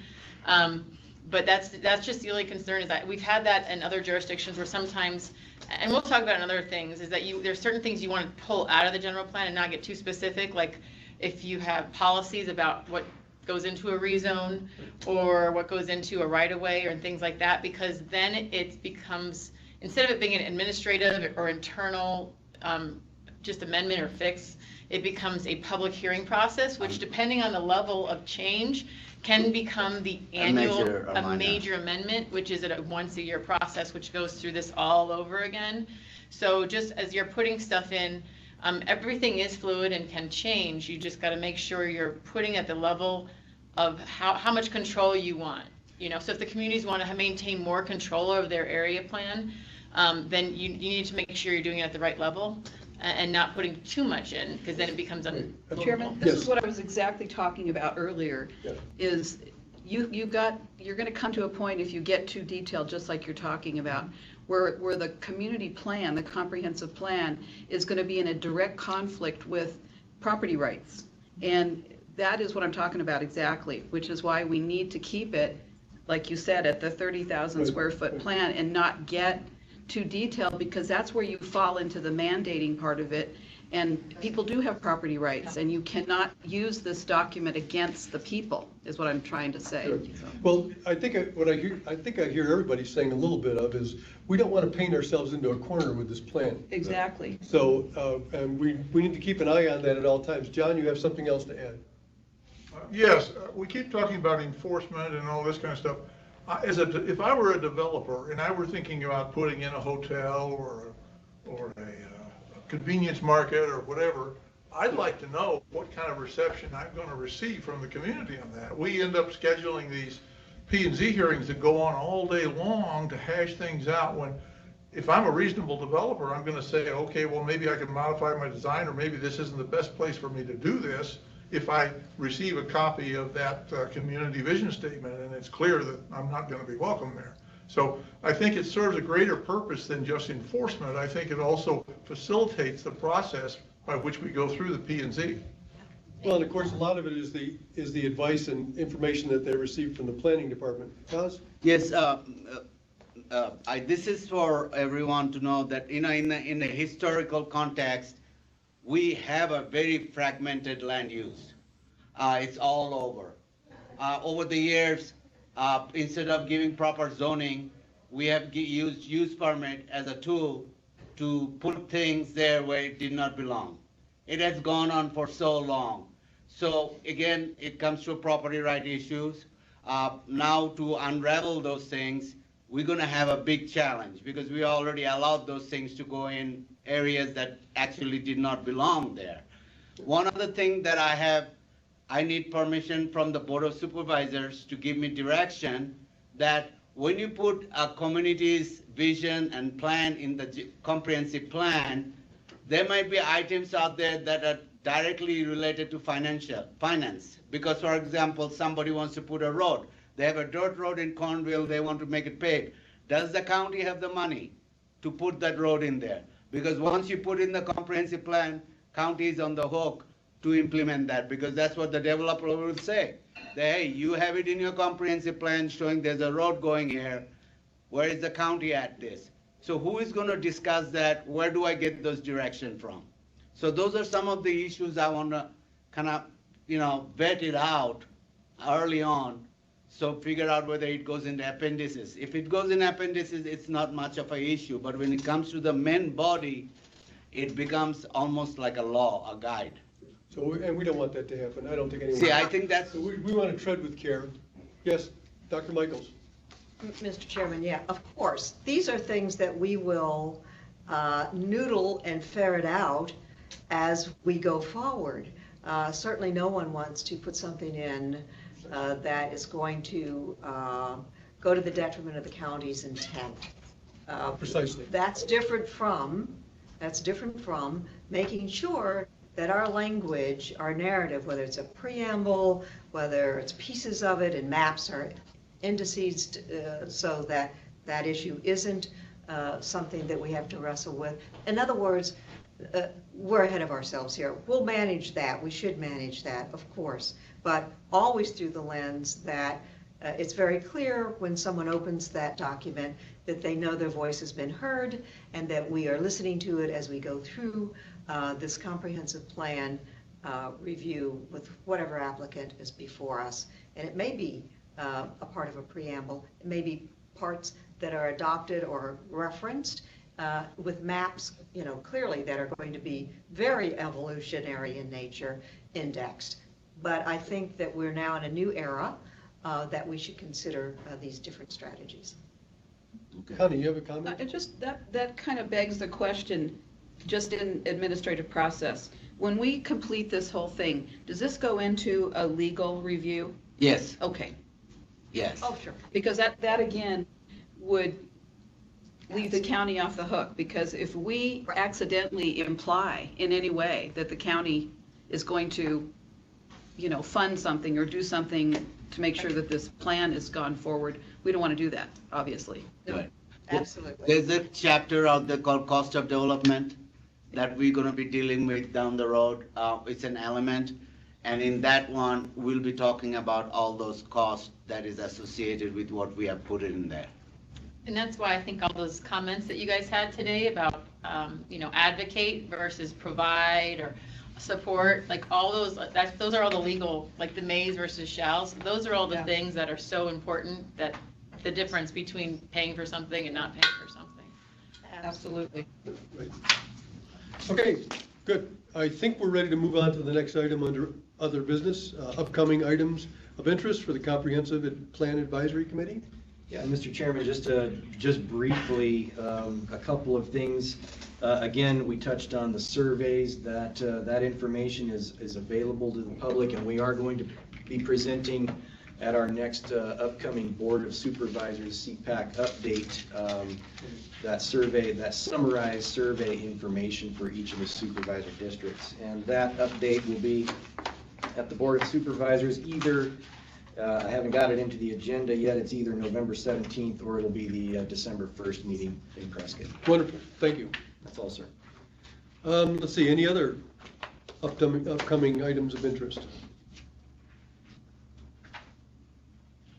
I can't think of any. That's all, sir. Okay, good. So next on the agenda is the roundtable for committee members for any topics not included in the agenda. Once again, I want to make sure everybody, give everybody voice. Yes, John? I'd just like to express my personal appreciation to Kazi and his staff for creating these two elements. I think it's a good first draft. It's obviously a work in progress, but I think they've given us a good basis to work from. Yeah, I concur. I agree. I concur with that wholeheartedly. A lot of work has gone into this, and more work is going into it. But we're off to a good start, I feel, with our first two elements. Any other comments? Remember on Connie? I would like to see us, somebody, you, me, whoever, approach, maybe Cindy Barks at the Courier. Uh-huh. Maybe we can entice her to do an article. Sure. I'm certainly happy to have a show. We can get it on some of the other radio stations as well as just kind of a community bulletin. It's free. I think we should try to do that to get it out to the public a little better. Okay, let's actually put a plan together. Okay, and if anybody has, in fact, what we should do is let's draft some questions and we can put it in front of the board. And if anybody has, an additional question they'd like to get covered so that the community can hear it, Right. we've got not quite an hour, but we can fit in a lot of questions and a lot of answers for the Wonderful. community. Good. That's a real opportunity. So Excellent. you should take advantage of it. Anything else as we go around the table? Vincent, do you have anything? I don't, Jim? thank you. Anything? No, I'm fine. Supervisor? No? I guess we're good. Okay, Mr. Chairman, I would only add, if this is the Yes. appropriate place to do so, there's a floating around invitation for Sonoran Institute on the matter of water. I don't have that date information in front of me, but I think that has been sent to you, and I think Jeremy, in fact, has that information. It might be of interest as we move forward, both as P&Z and CPAC, and ultimately, of course, the Board of Supervisors, to gain as much of the current balanced information on water matters in this new era for Yavapai County that we find ourselves in. And I hope to attend and invite others to find out more about it as well. It's in the first part of March, I believe.